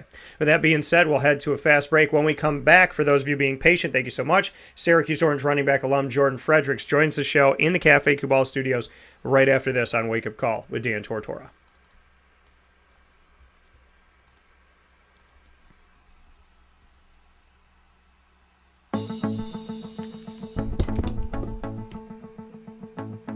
Avicoli's, located on the corner of Route 57 and Wetzel Road in Liverpool, New York, has been your trusted neighbor for decades. Located just steps from Liverpool High School, we're happy to have the Liverpool Warriors on-site, on-location broadcast at Avicoli's through Wake Up Call with Dan Tortora every single month, featuring student athletes, coaches, and administration throughout the year from Liverpool High School. Head out to Avicoli's today on the corner of Route 57 and Wetzel Road in Liverpool, New York, open Tuesday Tuesday through Sunday for lunch, dinner, and drinks. We'd love to see you out there. And of course, you can call them at 315-622-5100 for takeout, delivery, and catering. That's 315-622-5100. And also find them on myavocollis.com. That's myavocollis.com.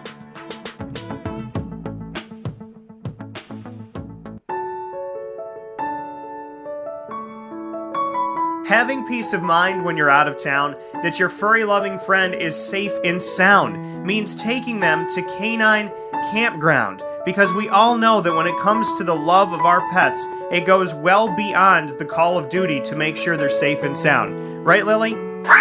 So take a ride to 242 Johnson Street in East Syracuse, New York, and see Canine Kampground and where your dog will be staying in the classic cabin, the executive cabin, the grand cabin, or of course the luxury cabin, because if you know Lily, you know she loves luxury. Now you don't have to wait to the last minute to find a family member or a friend that'll take your dog for a few days. Call Canine Kampground at 315-299-4013. That's 315-299-4013. Their drop-off and pickup times are Monday through Sunday. Check K9Kampground.com for more information. That's the letter K, the number 9, and Kampground spelled with a K.com. K9Kampground.com. When you're going out of town, bring your dog to Canine Campground.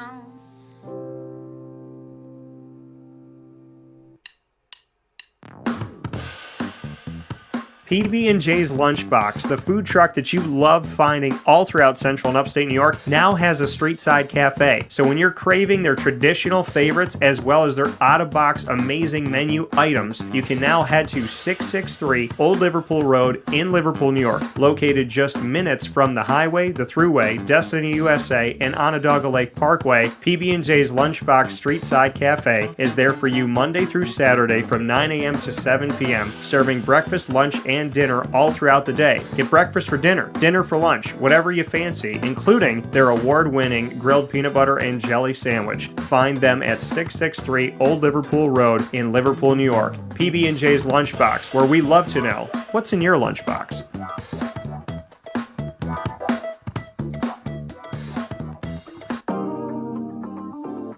As a patient, what do we want? To be cared for, to be listened to, and to have someone walk us through the process on our path to victory. Victory Sports Medicine and Orthopedics does all of those things beautifully, with Dr. Mark Petropoli leading the team on 791 West Genesee Street in Skaneateles, New York, located minutes from beautiful Skaneateles Lake. Whatever your injury may be from head to toe, preventative care, rehab, physical therapy, laser therapy, and surgery are all available at Victory Sports Medicine and Orthopedics, where they care about us, they listen to us, and they understand that everyone's path to victory is a little bit different. Let them help you on yours by calling 315-685-7544 to make your appointment today. That's 315-685-7544. And find out more information at victorysportsmedicine.com.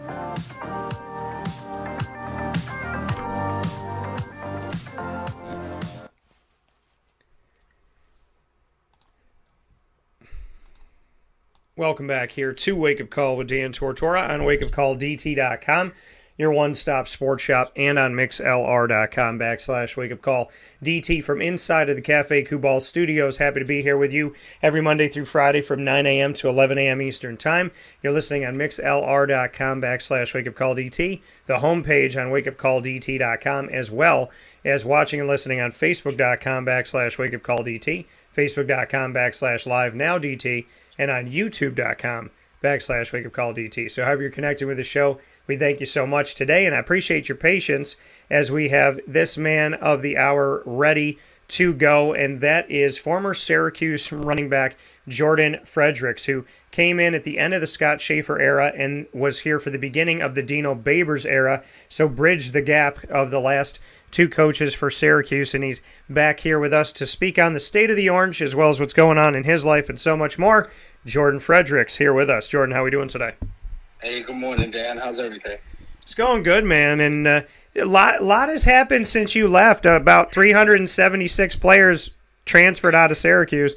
So I mean, are you watching this from afar at all? And I mean, I know you and I off the air were talking about the transfer portal when you were at Syracuse didn't exist. You could transfer, but there was no portal. There was no immediate eligibility. So what do you think about, kind of the state of Syracuse with a lot of guys transferring out? And then what do you think about the portal in general and what that does for players? Well, as for the state of the team, Dan, that people come and go. But really, over 300 players, that's a lot of freaking players, to be honest with you. I was joking.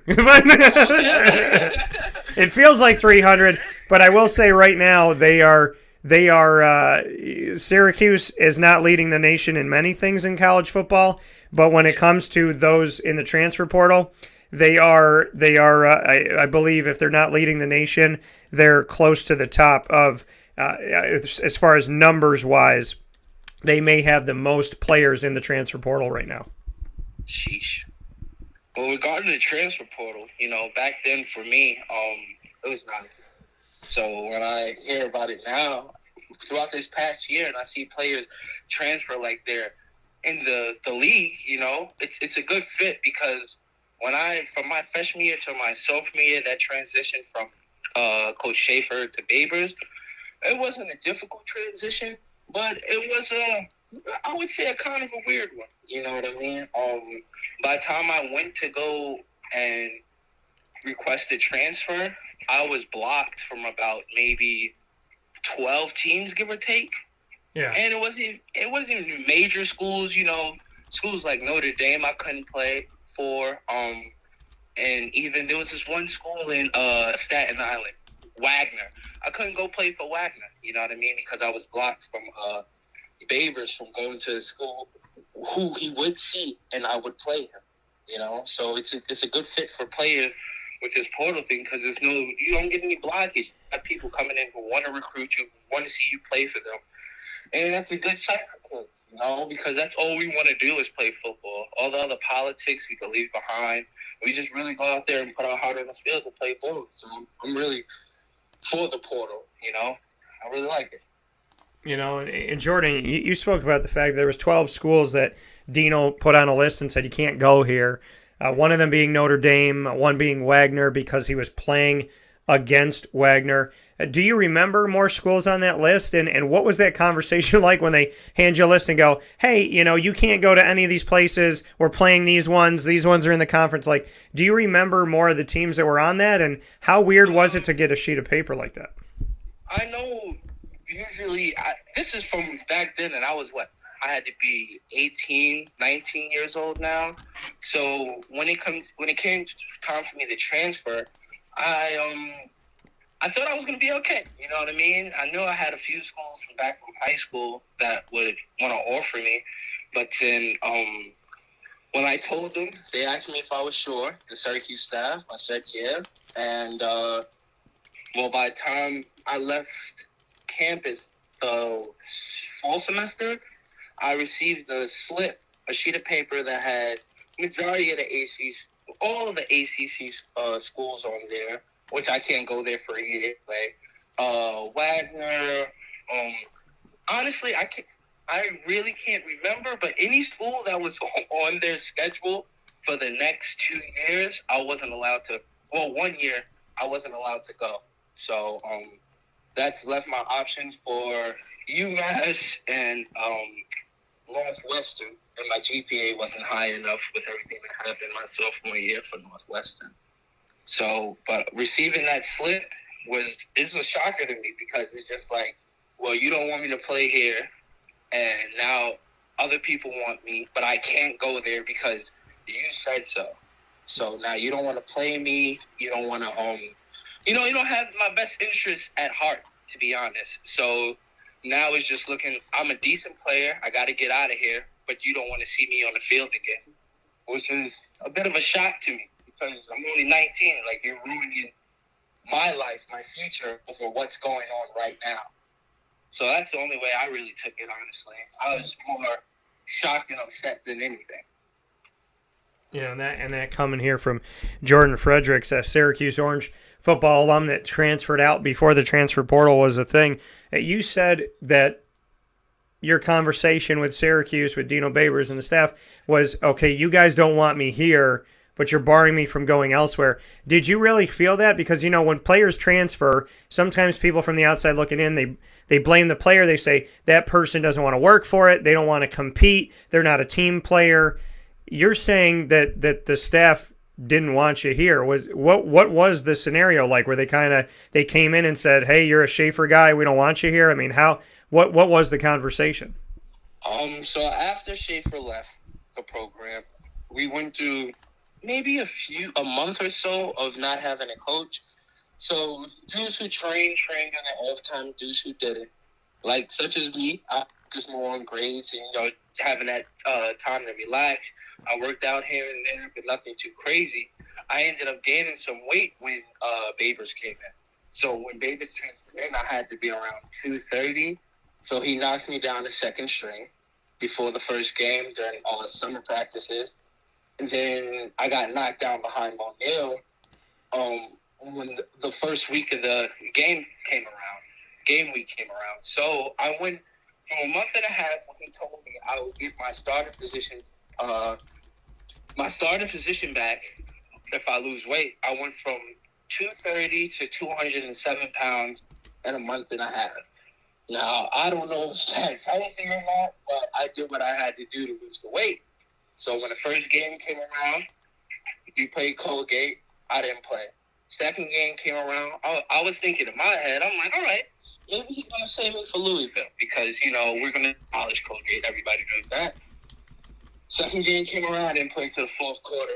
Now, the third game came, and in the back of my head from those first 2 weeks to practice to everything, like I already knew that this season was down the drain. I can tell because there was a lot of things that led forward to that happening, and so there was an incident where our teammates threw a party on a Thursday. Somebody told, kids got in trouble, and my name got called into the mix. Now, I don't even party with the people who threw the so-called football party, but I got called into Babers' office. He gave us this whole spiel. Then he told me something about taking a drug test at during the season, at the end of the season, and I'm like, drug test? Like, I don't even smoke.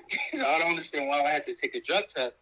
So we got a little confrontational or whatever, and then I went up to my meeting room to Mike Hart.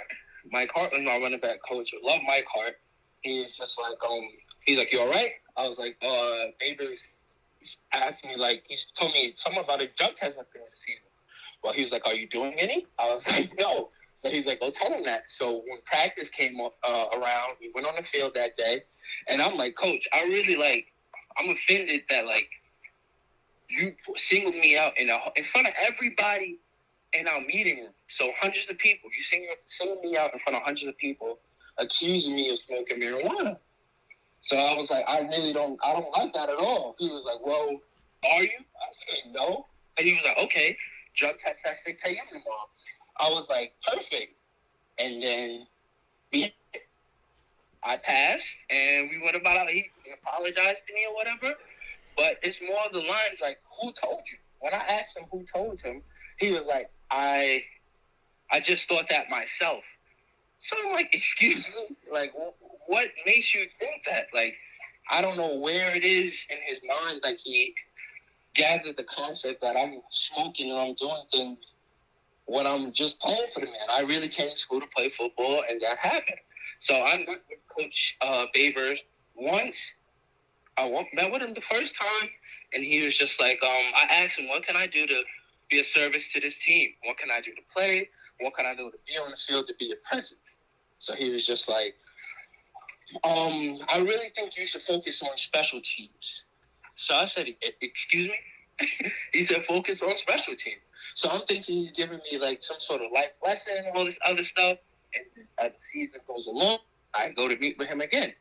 Coach, what can I do to be a service to this team? I want to help. I want to play. I know I could play. Everybody seen me play last year, so I don't get he tried to tell people, hand signals, because the way we get our plays, and we don't get them in the huddle, it's all on air. So you hand signal from the sideline. He tried to say I couldn't do it. Where that's what I did my whole high school career. We never ran any verbal plays. It was all hand signals. So that wouldn't be a reason why I'm not playing. So the second time when I met with him, he said the same thing again. He was like, maybe you can focus on special teams, this, that, and the third. He was like, running back has to average 4.5 yards to carry. So that's what hit the nail on the head for me. When he said that, I'm like, your running back has to average 4.5 yards to carry. When one is averaging 2, 3 something, and the other one is averaging 3.5, while I'm averaging 5.3 yards to carry. So there's nothing you could really say or do that would change that man's mind. I had teammates step up for me. Eric Dungy, he sees me down during practice, and he goes to coach. He was like, Coach, like, why don't we have Jordan play? Jordan could be a huge help for us. He was like, do you want to play and keep your job? So I don't want Eric to, fall out of place for me. That was messed up. But at the same time, a guy has it out for me who I don't know. So I try my best to do everything I can do to be an option on that field. But at the end of the day, whoever he doesn't want to play doesn't have to play. And we all see it. That's why we had so many transfers after that first year. And on and on and on, etc. Like, you give this guy your all, and if he doesn't want it, then, hey, so be it, And that's fine if that's how you want to run your program, but if you want people to come back for you and bat for you, that's not how you do things, So, that was really it. Jordan Fredericks here this morning, a former running back for Syracuse, and I appreciate you, being open and telling that story, because we are now fast forwarding from your time at Syracuse, and we're seeing Dino go into year 7 with not a lot of great things going on. A lot of guys transferring out. Jarvion Howard, another running back, transferring out of Syracuse, and we've seen players at all different parts. So we've seen a DB, we've seen a linebacker, we've seen defensive line, we've seen offensive line, we've seen running back, we've seen wide receiver, we've seen quarterback. The kicker, Andre Schmidt, who won the Lou Groza Award for Nation's Top Kicker, is leaving. Literally at... What'd you say? The kicker's transferring as well? Yeah. So, we take a look at this team, and really at every position, pretty much, outside of maybe long snapper, Syracuse players are leaving at every different position, which is saying something. The longer that Dino's been at Syracuse, the more players are leaving per year. Consistently this year, I think more than any other year, seeing the players leave. Some players that were transferred into Syracuse and didn't even land the plane, it felt like, and they were gone. Other guys committed to Syracuse as true freshmen and were gone before we even got to see who they were. Dylan Markowitz, the backup quarterback, we have no idea what he could have been for Syracuse, and he's already out. So, Jordan, you telling this story, and you said Eric Dungy stuck up for you, and that Dino responded to Eric Dungy and said, do you want to keep your job? So basically told Eric, hey, back off and, let Jordan fight this battle by himself so that Dungy wouldn't be affected. When did you know I can't be here anymore? About halfway through the season. Okay. Halfway through the season, I knew that this is it. My parents were hoping that I would transfer, and I loved Syracuse. Don't get me wrong. I love the fans. I love the students. Love the area. I'm only 5 hours away. So that wasn't my first choice, but I'm glad I chose that school because the connection that I have with it is extraordinary. But now I think it's tarnished, and I haven't been back since, to be honest with you. And yeah, it's just, I won't say hard to get over with. Sooner or later, you have to move on. I moved on years ago, but it's just hard to overcome. You try to think about what you could have done differently, all these other things. And at the end of the day, other person's life is going on, so you just have to, roll with the punches. Yeah, and for you, like you said, it's tarnished. You came in under Schaefer. You had a horrible experience under Dino Babers that consistently did not get better. If Schaefer had stayed, would you have stayed? Did you feel like he and his staff were different toward you? Yes. We all talk about it at first. You know, everybody always discussed, like, what would we be without Schaefer? But at the end of the day, when we went over film and things like that, we lost so many games that were close. My freshman year, we just lost to Clemson. We just lost to LSU. We just lost to every other team. Maybe it was a wrong call, a bad play, misalignment, something. But I went back and watched the games, and every game was close. There's nothing bad I can say where we really got blown. Maybe Louisville. Lamar Jackson is an animal. But that's the only game I can honestly think about, like, that would sway me the other direction. Now, regarding Schaefer and his staff, they were extraordinary men. Like, they went over and beyond for us. They made sure our families were okay. Just checking in. My parents loved when coach would text, give them a check-in, you know, make sure their sons are right. Not only playing on the field, but going from field to the classroom, back during a game. You're not going home.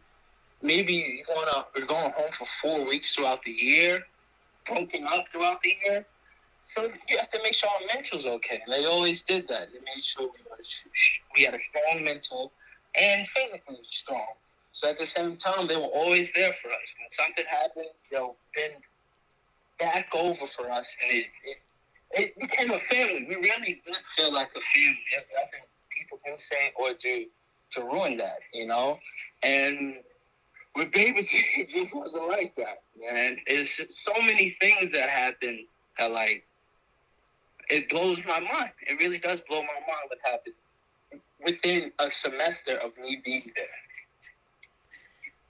So when you see that this team is having multiple players transfer, starters transfer, guys who get quality minutes, like Jeff Canton-Arcu and Curtis Harper transfer, are you surprised with your experience with Dino Babers and how the culture changed after Schaefer left and Dino came in? Are you surprised that guys are transferring away from this program? I am. Honestly, I thought it would go different with certain players. But as you can see, not really. So it doesn't come as much surprise. Well, I do hope and wish the best for Dino. Don't get me wrong. I would never put anything negative out about anybody with whatever happened in my past. But if it's an ongoing situation with players are transferring, then there's something going up with the program. You know what I mean? Like, there's things that are... So one day we're in the meeting room, and this is a team meeting room, so it had to be one morning, one afternoon. I don't know. We had practice, we played a game, it's whatever, like a Sunday. And I yawned in the meeting room, and Davis was just like, don't yawn in front of me. Like, don't yawn at all. And I was like, excuse me, like, what is that? How do you not yawn? It's a natural, it's a natural thing to do is yawn. So they just told me not to yawn in front of him. So things like that, like, I would have to hold my mouth closed and not yawn at all. Like, who does that? It's yawning. It's natural. It's going to happen.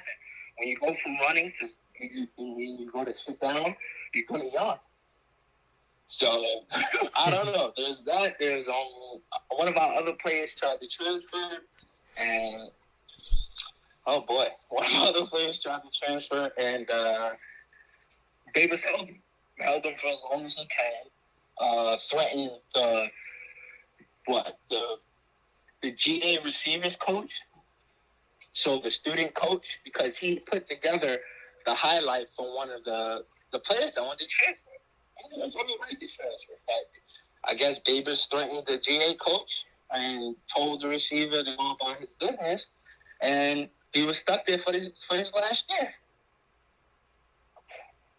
So things like that is what probably pushing people away from the program, because it's regular things. People transfer all the time. If they don't like it and they don't feel like it's home, then they have a right to transfer. But you're holding people back from doing that and playing little sneaky games, it's hard, and nobody wants to deal with that. With Schaefer, you got there, you get what you get. I was fifth string on the depth chart, and I worked my way up every day, practice, did a game. I gave the people what they wanted to see. That's the whole point.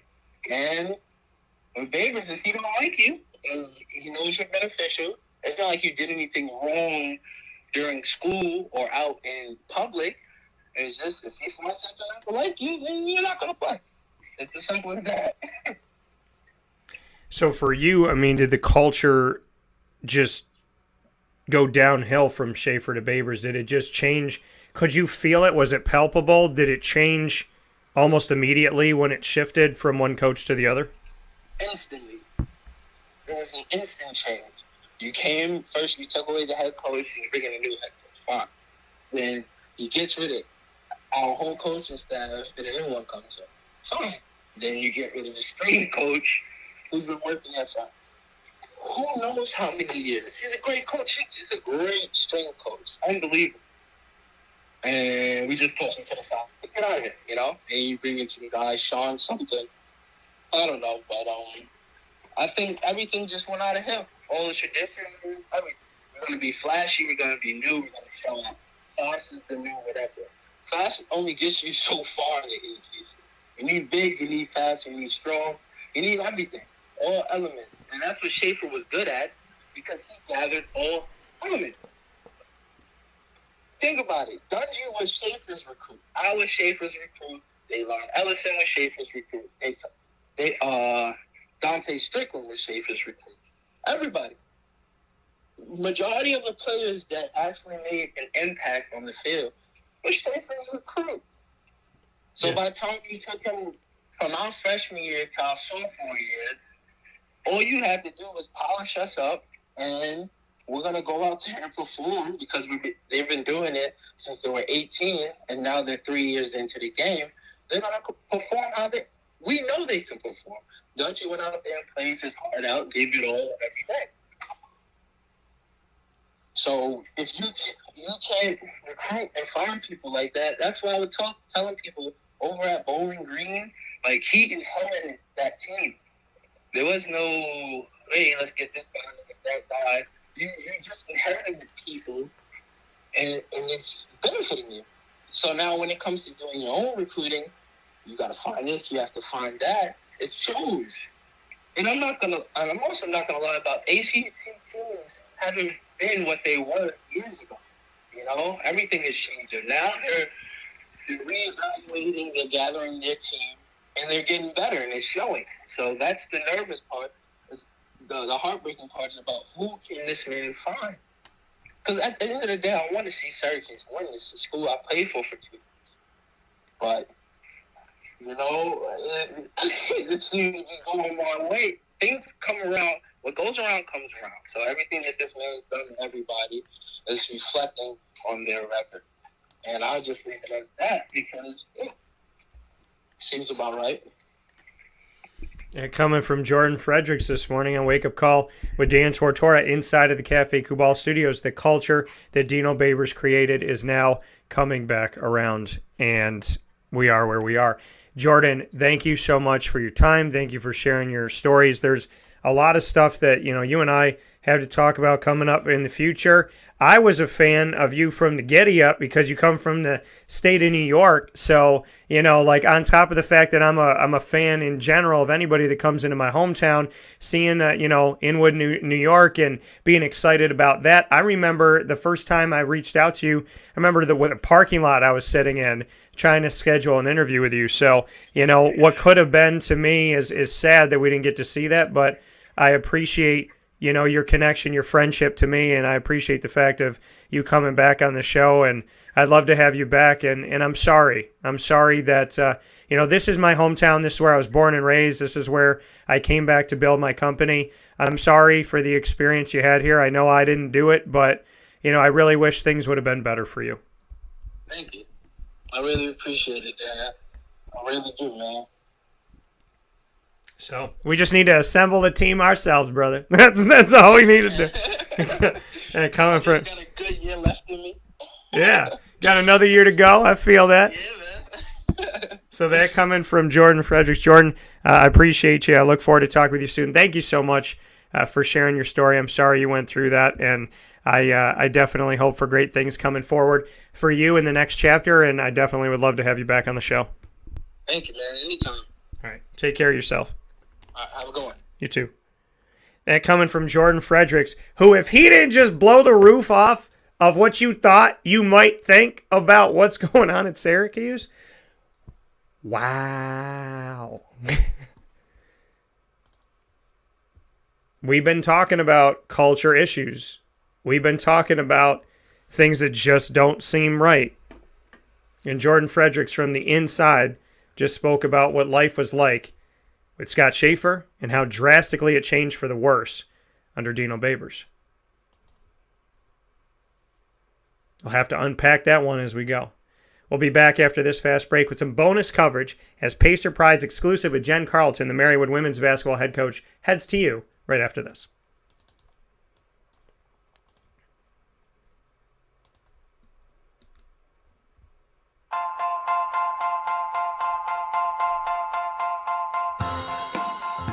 Cafe Cabal Mobile Cafe brings the cafe experience to you.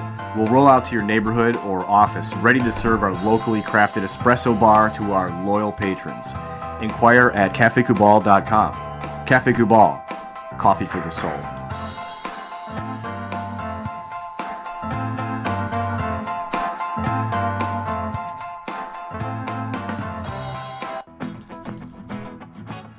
Hi, this is Amy from Mother's Cupboard, home of the whole frittata. We are open daily 6 a.m. to 1:30 p.m. For takeout orders, call 315-432-0942 and tune in to Wake Up Call with Dan Tortora for our monthly food challenge and try our Wake Up Call signature menu item available 7 days a week. Here at Mother's Cupboard, we are Central New York, and it's our honor to serve you.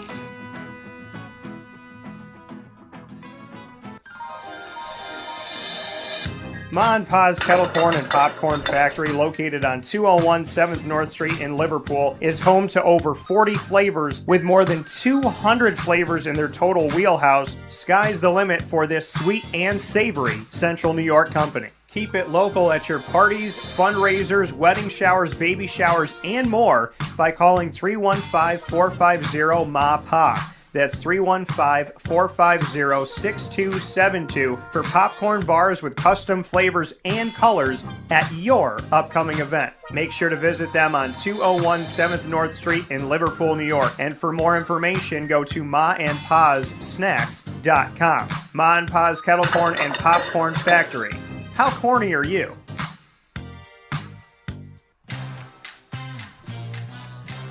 Here at Progressive Dental, we understand the importance of regular dental visits and preventive care. Cleanings and checkups are essential to good oral health. We have multiple locations in the Southern Tier, so come visit us in Binghamton, Enwell, Kirkwood, Montrose, and Norwich.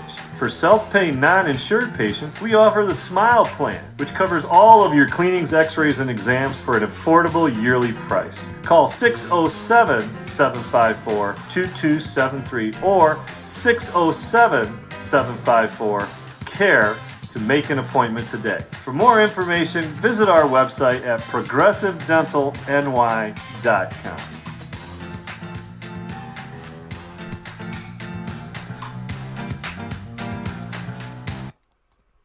The Millhouse Market, located on 3790 New York 13 in Pulaski, New York, is worth the drive every single time. Make sure you make your way out to the Millhouse Market every Tuesday through Sunday.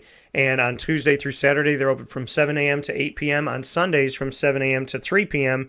with their drive-through pickup window to grab your food and go, as well as their indoor dining and bistro menu that changes every single weekend. So you can go in Tuesday through Sunday and you can be there dining, but on the weekends inside, the menu changes to something new every single week, so you can try a new menu 52 different times a year, which is a beautiful, beautiful thing. The Millhouse Market constantly creating and bringing us fantastic things right at our fingertips by going to the Millhouse Market app on the Google Play or Apple App Store and going through their menu of homemade breads, desserts, quinoa bowls, rice bowls, salads, brick oven pizzas, and sandwiches named after the families that helped to settle today's Pulaski. Ingrained in our community and ingrained in our taste buds, their indoor dining, their drive-through pickup window to grab your food and go from your car, and their general store with local products from local companies makes them truly special and truly connected very deeply to upstate New York. Thank you for all you do, Millhouse Market. You are absolutely, positively worth the drive every time to 3790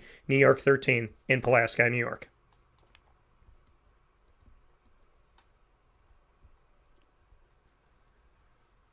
Welcome back here to Wake Up Call with Dan Tortora inside of the Cafe Kubal Studios. You're watching on Facebook.com/WakeUpCallDT, Facebook.com/LiveNowDT, YouTube.com/WakeUpCallDT, and of course you're listening on MixLR.com/WakeUpCallDT and on WakeUpCallDT.com's homepage.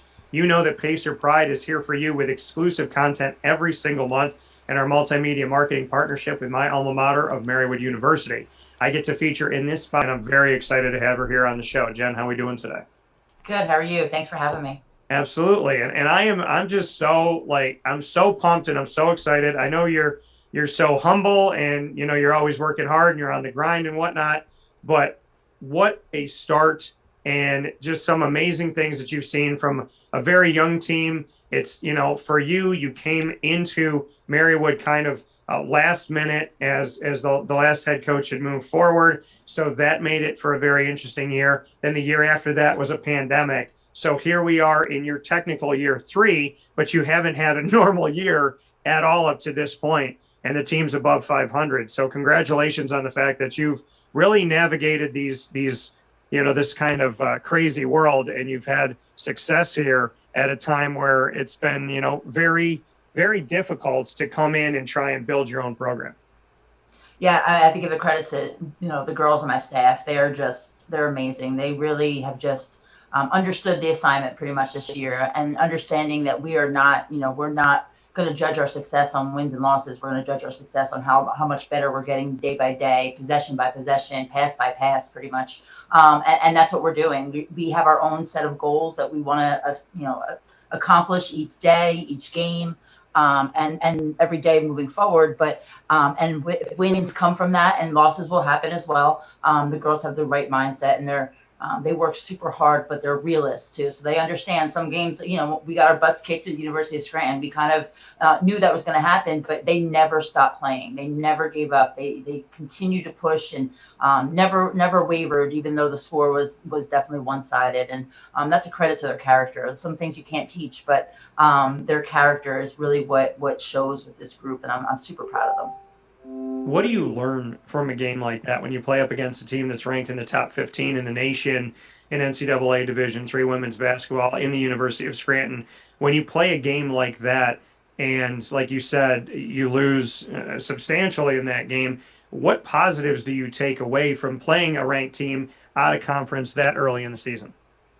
Well, to be honest with you, I was more proud of them after that game than I was with our first game that we lost by a bunch as well to Lebanon Valley. But I just thought that the second game, our Scranton game, even like I said, we lost by a ridiculous amount. But they never quit. They never looked at the score. And I have the funniest story to tell you about this game and my girls. And I kind of just think that this sums up our character and our mindset this year. So the next day we walk in to film session. And, we weren't going to watch the whole game. There was no reason to watch the whole game. But little, pieces and stuff. And I walked into film and I sat down and I just put my hands down and I said, guys, I have to tell you, I've never received so many compliments on a 66-point loss than I did yesterday and today, going into the office. And their faces were like, 66 points? I was like, you guys didn't look at the score? Like, you didn't look at the box score or the stats? And they were like, we were just having so much fun the second half, just playing the way we knew how, because we were getting things together. We were running our sets. We were playing the way we know how to play. We were just playing against a better opponent. And just their faces, the shock that we lost by that much, the next day, it didn't even set in yet. It just shows that their character of just building every single possession and getting better one day at a time, one possession at a time, one pass at a time. They knew the end result wasn't where we wanted to be, but everything in between was a time for us to get better.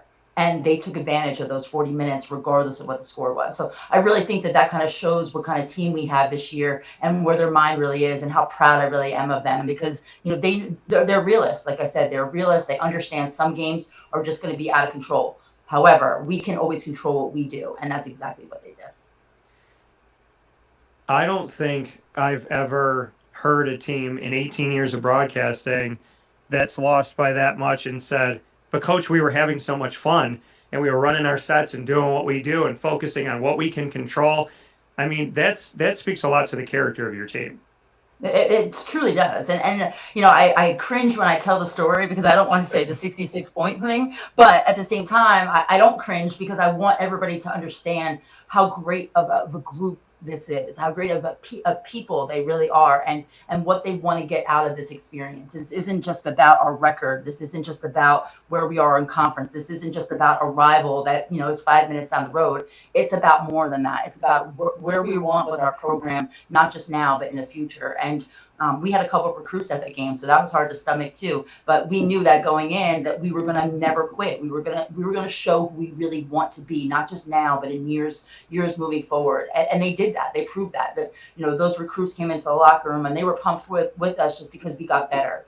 And they knew that we got better. So like I said, those things, that's what we're measuring success this year. And that's what makes my heart feel good, and that's what makes them feel good. So that's what we're going to continue to do regardless of the score. And, after starting the season off 0-2, speaking here with Jen Carleton, the head coach of the Marywood Pacers women's basketball team, in this special edition of Pacer Pride, found exclusively on Wake Up Call with Dan Tortora in our multimedia marketing partnership with Marywood University. After that loss to the University of Scranton, and after an 0-2 start to the season, your team went on a 3-game winning streak. So not only did they tell you that they were having fun and they were playing as themselves and they were doing their sets and controlling what they can control, they responded to an 0-2 start to the season and a 66-point loss to a ranked team by winning 3 games in a row against FDU, Florham, SUNY Delhi, and Wilkes University. What does that say to you about your team, that they start 0-2, they have such a substantial loss, and they tell you, hey, coach, we're feeling good. Hey, coach, we're getting things done. And then they actually put it out there in a 3-game winning streak to follow.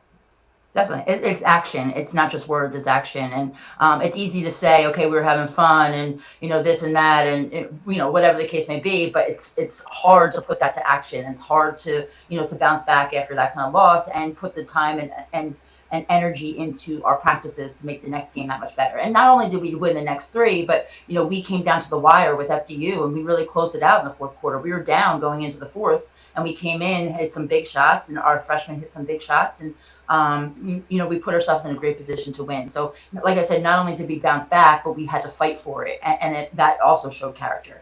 And then we go on, go away. We go away to Delhi, a longer trip, not really knowing what to expect. And we had to do that day too. And then coming into our cross county challenge, we went 1-2 that weekend. And because of our numbers being where we are, it's really hard for us to play back to back right now. So we knew that second game was going to be hard, but they gave us everything they possibly could on the whole weekend, regardless of the win or loss. So I'm super proud of just us bouncing back, us being able to be so tough with our numbers being so low. We played 3 games that week. And really only playing 6.5 for the most part.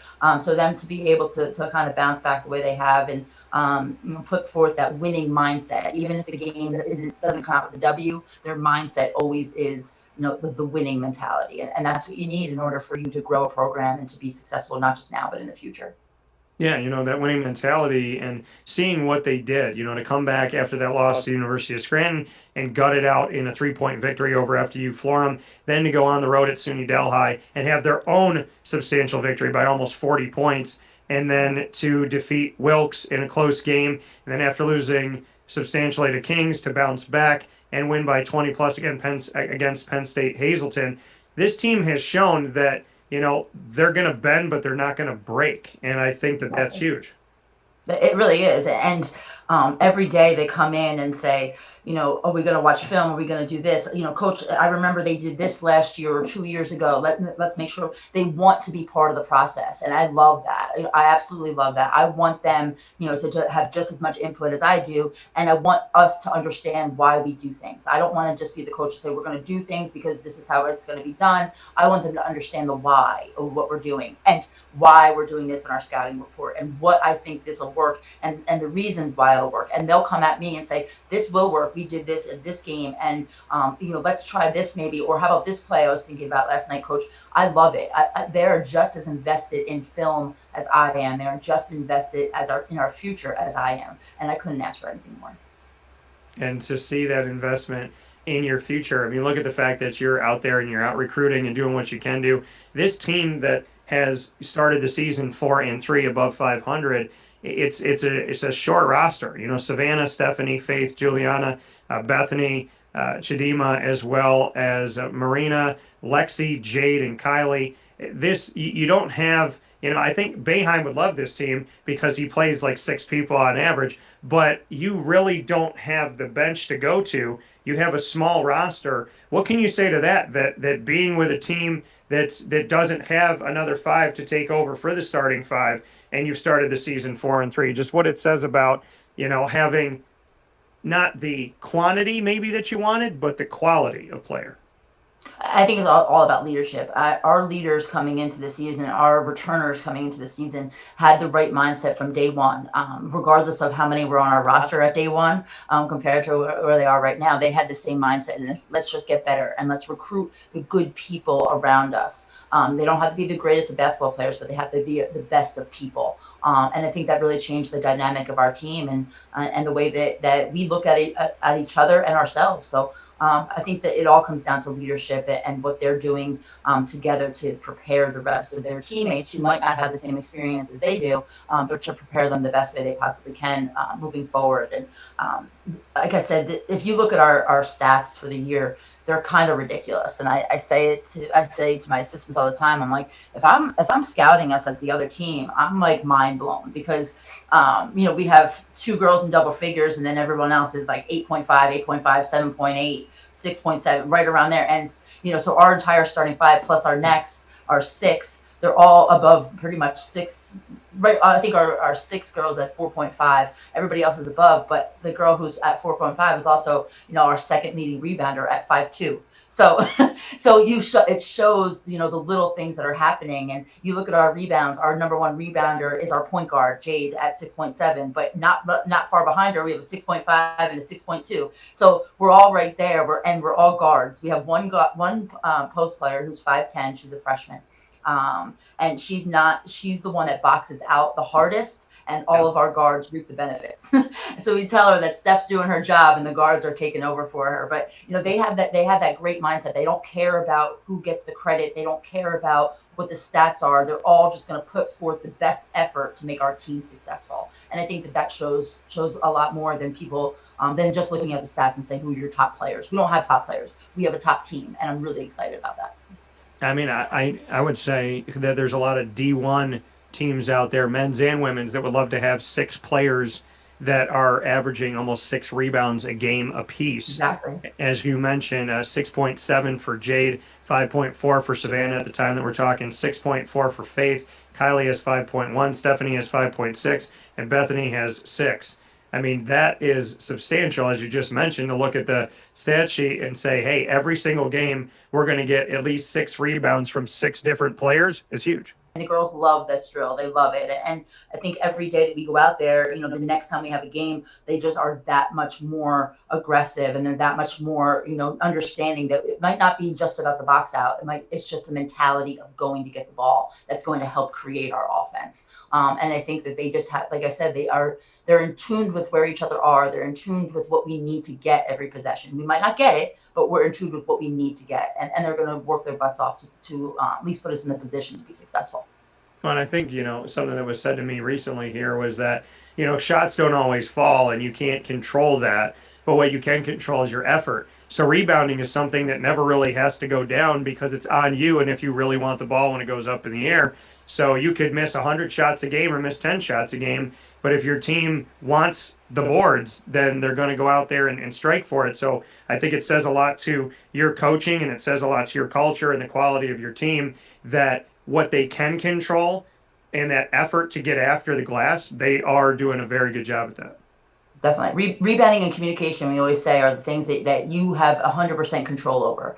It might not be if the ball lands right in your lap, but you have control over going to get it. And you also have control about what comes out of your mouth and how you listen and how you respond to communication. And those are the things that should never waver, that and energy. So those three things, rebounding, energy, and communication, are the things that should never waver with our team. And they haven't, regardless of our wins or losses, or regardless of a bad possession or a good possession. Those are the things that I look at as consistency. And those are the things I know that are going to help our program now and in the future. Is Jen Carleton here in our Pacer Pride special, Marywood University Pacers women's basketball head coach.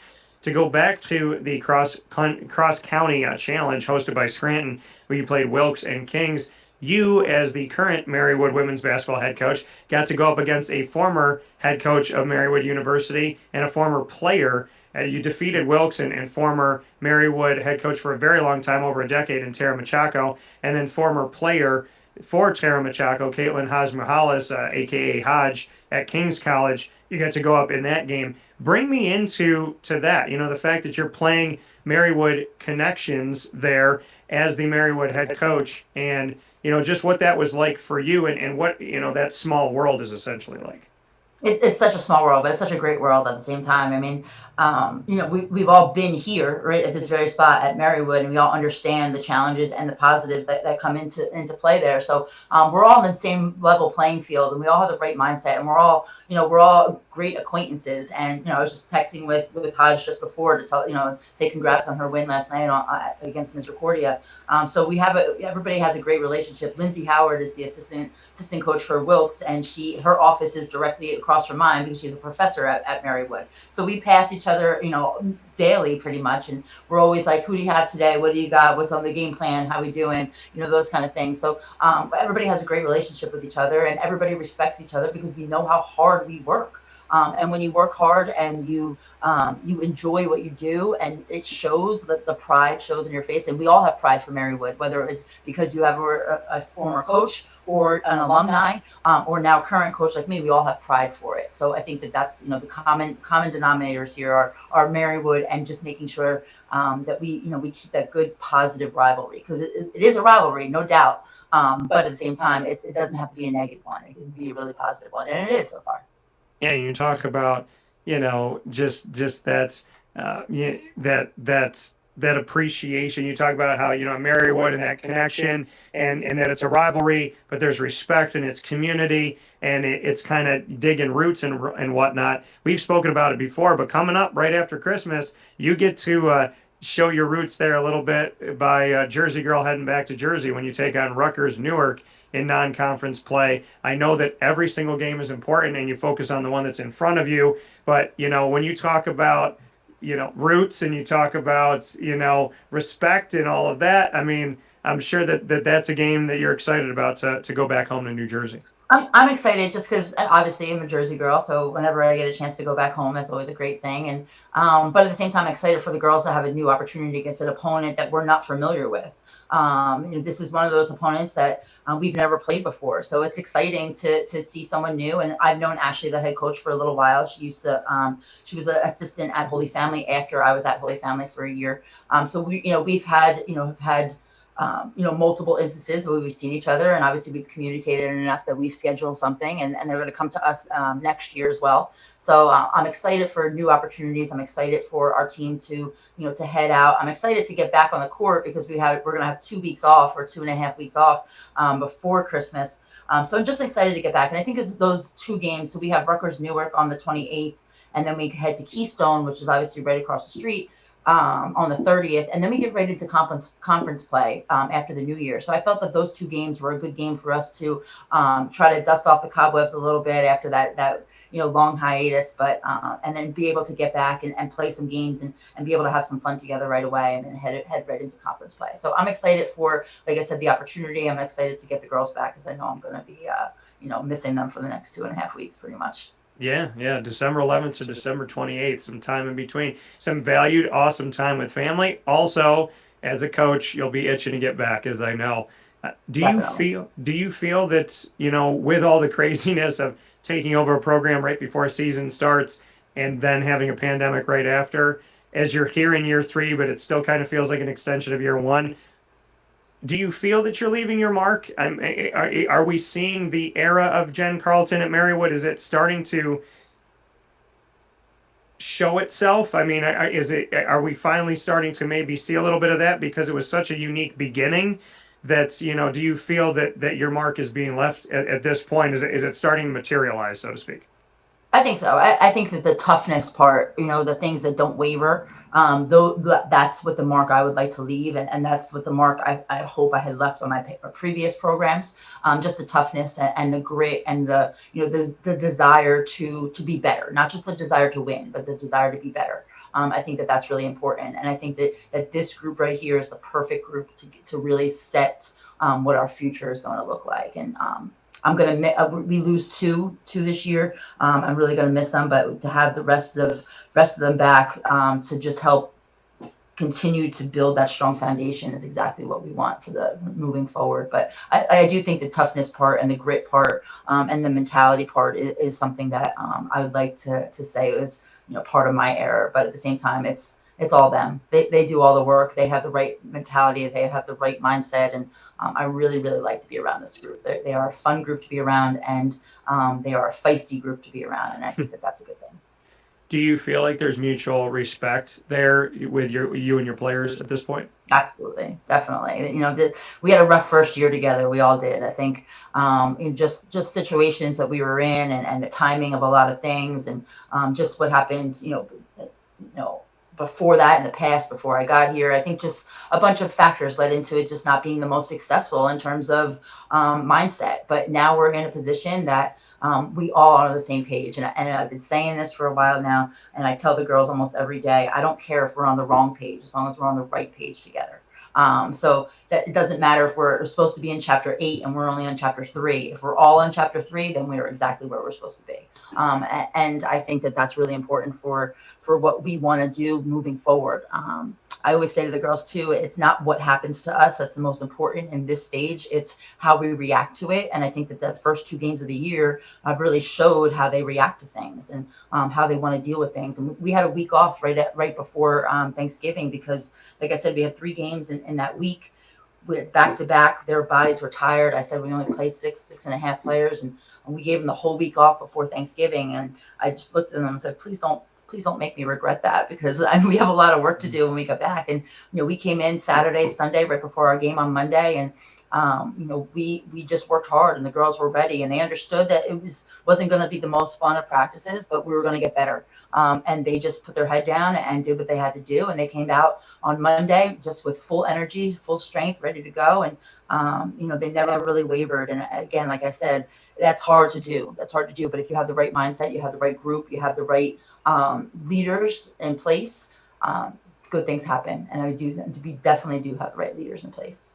It's so good to see this success and what's happening for this team, especially early on this season. And of course, I'm proud and happy for you because I know you personally and professionally that, to see you be successful is a great thing. To kind of come to a close for this conversation, recruiting, filling those spots of the couple that are leaving, and what you want to do in general, because you have some opportunities that I'm sure you maybe wanted to put more on this year. So as you look toward 2022, 2023, what's recruiting look like? What are you looking, kind of for it at this point? Because you got to pull double duty. You're coaching right now, but you have to think about the future. So what's the recruiting trail look like for Marywood women's basketball? Well, we already have 3 commits for next year, and I think 3 that will really help us.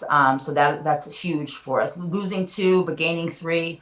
I know that we're in a good place that way. I think that we're very close to 2 more that will really, really help us. And we're also adding someone for the second semester this year, which will really help us moving forward as well. So it helps with that 6, playing 6. Giving us 7 consistently will really help with fatigue and just foul trouble and all of those things. So I'm excited about the second semester. I'm really excited about what our future holds with our recruits. I'm excited about our future 22 class, but at the same time, I'm also excited for the juniors, so 23 as well. So we're in a position. I don't want to just bring in 10 kids just to make a roster size the way it's supposed to be. I want to bring in the quality of people that needs to happen for our team to be successful, both on and off the court. Because again, you're not going to have success on the court if you're dealing with X amount of drama off the court. So quality of person, of student, of athlete, all of those things come into play. And I'd much rather bring in 4 or 5 of the right people than 10 of just people.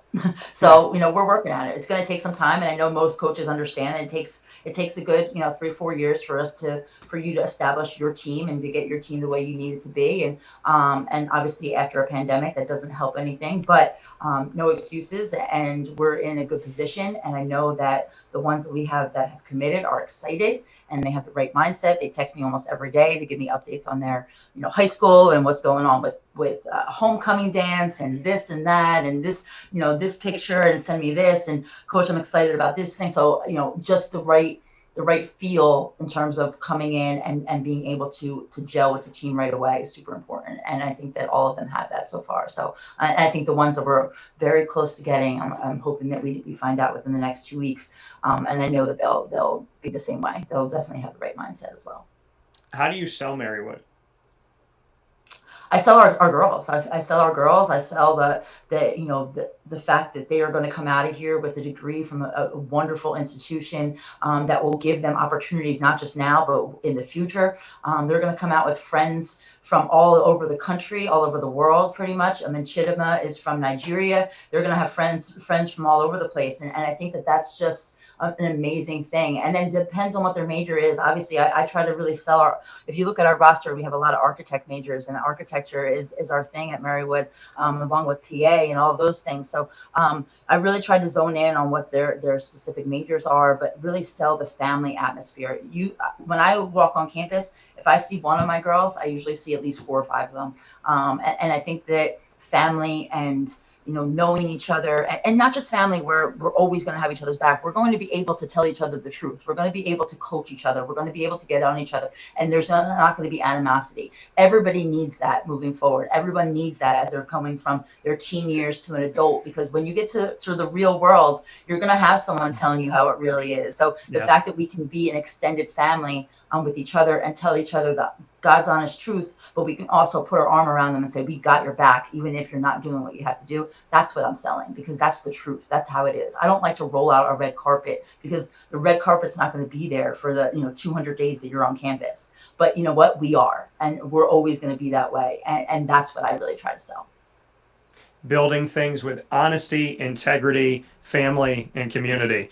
It takes time. It's a lot harder to find ones like that. But Jen, if anybody's going to go out there and do it, I'm entrusting you to bring it and bring it the way that you do. So thank you for working to do things the right way and not accepting mediocrity. You said it perfect when you said, I'm not going to take 10 bodies to fill a roster to just have the roster the way that numbers wise you want to have it. You want the quality to be there. And I don't think that every coach sees it that way, and I really do respect and appreciate the fact that you're willing to work harder and smarter to do the right thing the first time, instead of just throwing something together and having to deal with the drama and then trying to do it right after that. So it takes a lot of work to build from the ground up and to do things right the first time, but I commend you for it. But you know what, too? It takes a lot of work, but the reward is that much better, too. So no risk, no reward. And one of my favorite quotes is, the journey is the reward. So as hard as it gets, the journey is what really, it enhances everybody's life, not just mine as a coach, but our team and our community, our athletic department, and our whole school. If we do it the right way, everyone's going to gain a positive experience throughout the way. Even if the end result isn't like, a specific, prize, the whole journey is the reward, and that's what you get out of it. And I love it. And one of my favorite bands out there, Journey. So with that being said, for Jen Carleton, the Marywood Pacers women's basketball head coach in this edition of Pacer Pride, from a very festive opportunity that we have here as she decorates so very well in her home. Jen, thank you for everything that you've done. I look forward to seeing you soon. And thank you so much for working as hard as you do and assembling the team the way that you have. It's so much fun at this time of the year to see your team progressing, moving forward, and working very, very diligently to do things their way within their control. So congratulations on success, and I hope that it continues. Just that we're very lucky to have you, so thank you for all your hard work as well. Absolutely.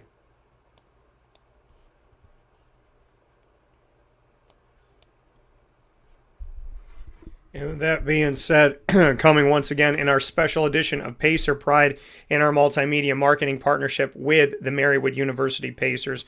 Very proud to be working with Marywood University as their first ever multimedia marketing partner, giving you exclusive specials called Pacer Pride every single month. And this one featuring Jen Carleton, head coach of the Marywood Pacers women's basketball team. You can find all of our specials for Marywood University on youtube.com/wakeupcalldt, on the Marywood tab of wakeupcalldt.com's website, and of course, you can find us all throughout the month in our live broadcasts, and typically finding Marywood on Friday. So make sure you check that out and check out marywoodpacers.com.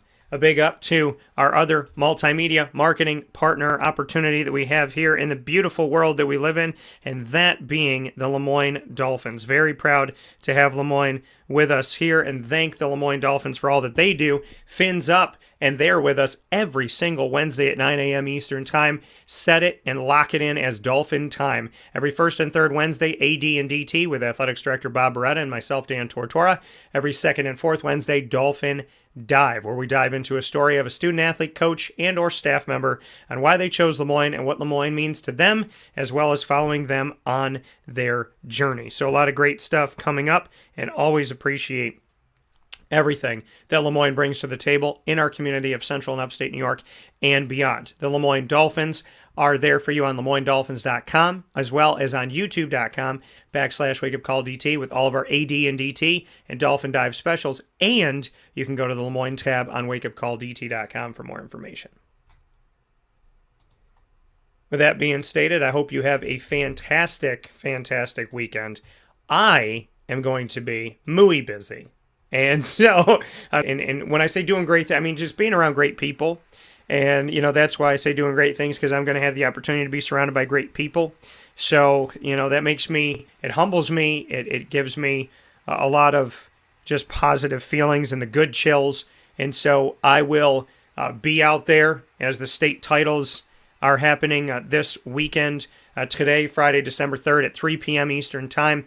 CBA, who I cover so closely, is facing off for the opportunity to win a state title for Class A.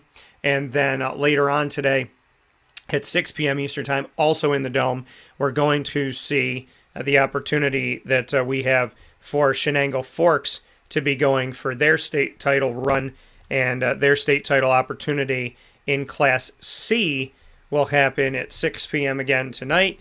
And then Maine Endwell, that I cover so closely, we're going to have Maine Endwell doing their thing as well. And Maine Endwell will have an opportunity to go for their state title this Saturday, December 4th. And that game will be at noon Eastern Time, where we'll have the opportunity to see Maine Endwell get after it inside of the Dome as well. So a lot of great stuff coming up. Want to give you all the entire schedule here. So I've been covering CBA, Maine Endwell, Shenango Forks, and other teams very closely. For championship weekend, we have today, Friday, December 3rd, at the Dome, Class D championship for a New York State title. Happens at noon Eastern Time between Section 7 Mariah and Section 4 Tioga. Then we have Class A at 3 p.m. Eastern Time as Section 1 Summers will take on Section 3 Christian Brothers Academy, a.k.a. CBA. Class C at 6 p.m. today, Schuylerville from Section 2 will take on Section 4 Shenango Forks. And then this Saturday, December 4th, Class B at noon, Section 1, Pleasantville will take on Section 4, Maine Endwell. And Class AA at 3 p.m., Section 1, Carmel will take on Section 6, Bennett. All 5 New York State title games happening at the Dome today and Saturday, December 4th. So this entire weekend. Very excited for that. I'll see you out at the Dome, and I'll see some of you out in Cincinnati for Houston at Cincinnati, the American Athletic Championship game. And if Cincinnati wins, a hopeful run to their first ever college football playoff and the first time the American Athletic Conference was ever given the respect that they deserve. One can only hope. So, with all that being said, thank you so much for tuning in to Wake Up Call with Dan Tortora, where sports meets that thing called life. You can find us every Monday through Friday from 9 a.m. to 11 a.m. Eastern Time, and that is on youtube.com/wakeupcalldt, facebook.com/wakeupcalldt, and facebook.com/livenowdt, as well as on mixlr.com/wakeupcalldt and on wakeupcalldt.com. Once the shows go live, they hop into the archive. You can search Wake Up Call with Dan Tortora on Stitcher, TuneIn, Spotify, MixLR, YouTube, iTunes, and Apple Podcasts, iHeartRadio, and Podbean by searching Wake Up Call with Dan Tortora, or one word, Wake Up Call DT. You'll have all the shows at your fingertips. And a big thanks to our Central and Upstate New York partners, Cafe Kubal, Carvel DeWitt, the Wildcat Sports Pub, Ma and Pa's Kettle Corn and Popcorn Factory, Lemoyne Dolphins, Avicoli's, Chick-fil-A Cicero and Chick-fil-A Clay, Progressive Dental, Pizza Man, Canine Camp Dog Daycare, the Millhouse Market, Canine Kampground Dog Boarding, PB&J's Lunchbox, Honda City of Liverpool, Victory Sports Medicine and Orthopedics, and Mother's Cupboard. Folks, find us on Facebook at Wake Up Call DT, Twitter at Call DT, and Instagram at WakeUpCall_DT. And in the meantime, and as always, God bless, no stress, do your best. I'll talk with you all soon, and I hope you have a wonderful, blessed, incredible, and fun weekend. And remember, the first Saturday of every month is buy one, get one pizza at Millhouse Market. So head up this Saturday, December 4th, and get your pizza, and then get ready to watch Championship Week as well as Syracuse basketball at Florida State. You have every excuse to get a pizza today, or this weekend. Why not get 2? Saturday, December 4th, buy one, get one. First Saturday of every single month in Millhouse Market. BOGO Pizza, brick oven. Go out and get them today. You got plenty of games to watch, so make sure you get it this weekend. We'll talk to you soon, and be well. And God bless to all the teams out there competing for a state title. May the best team win. And may you go to youtube.com/wakeupcalldt right now for a special with Maine Endwell, CBA, and Shenango Forks.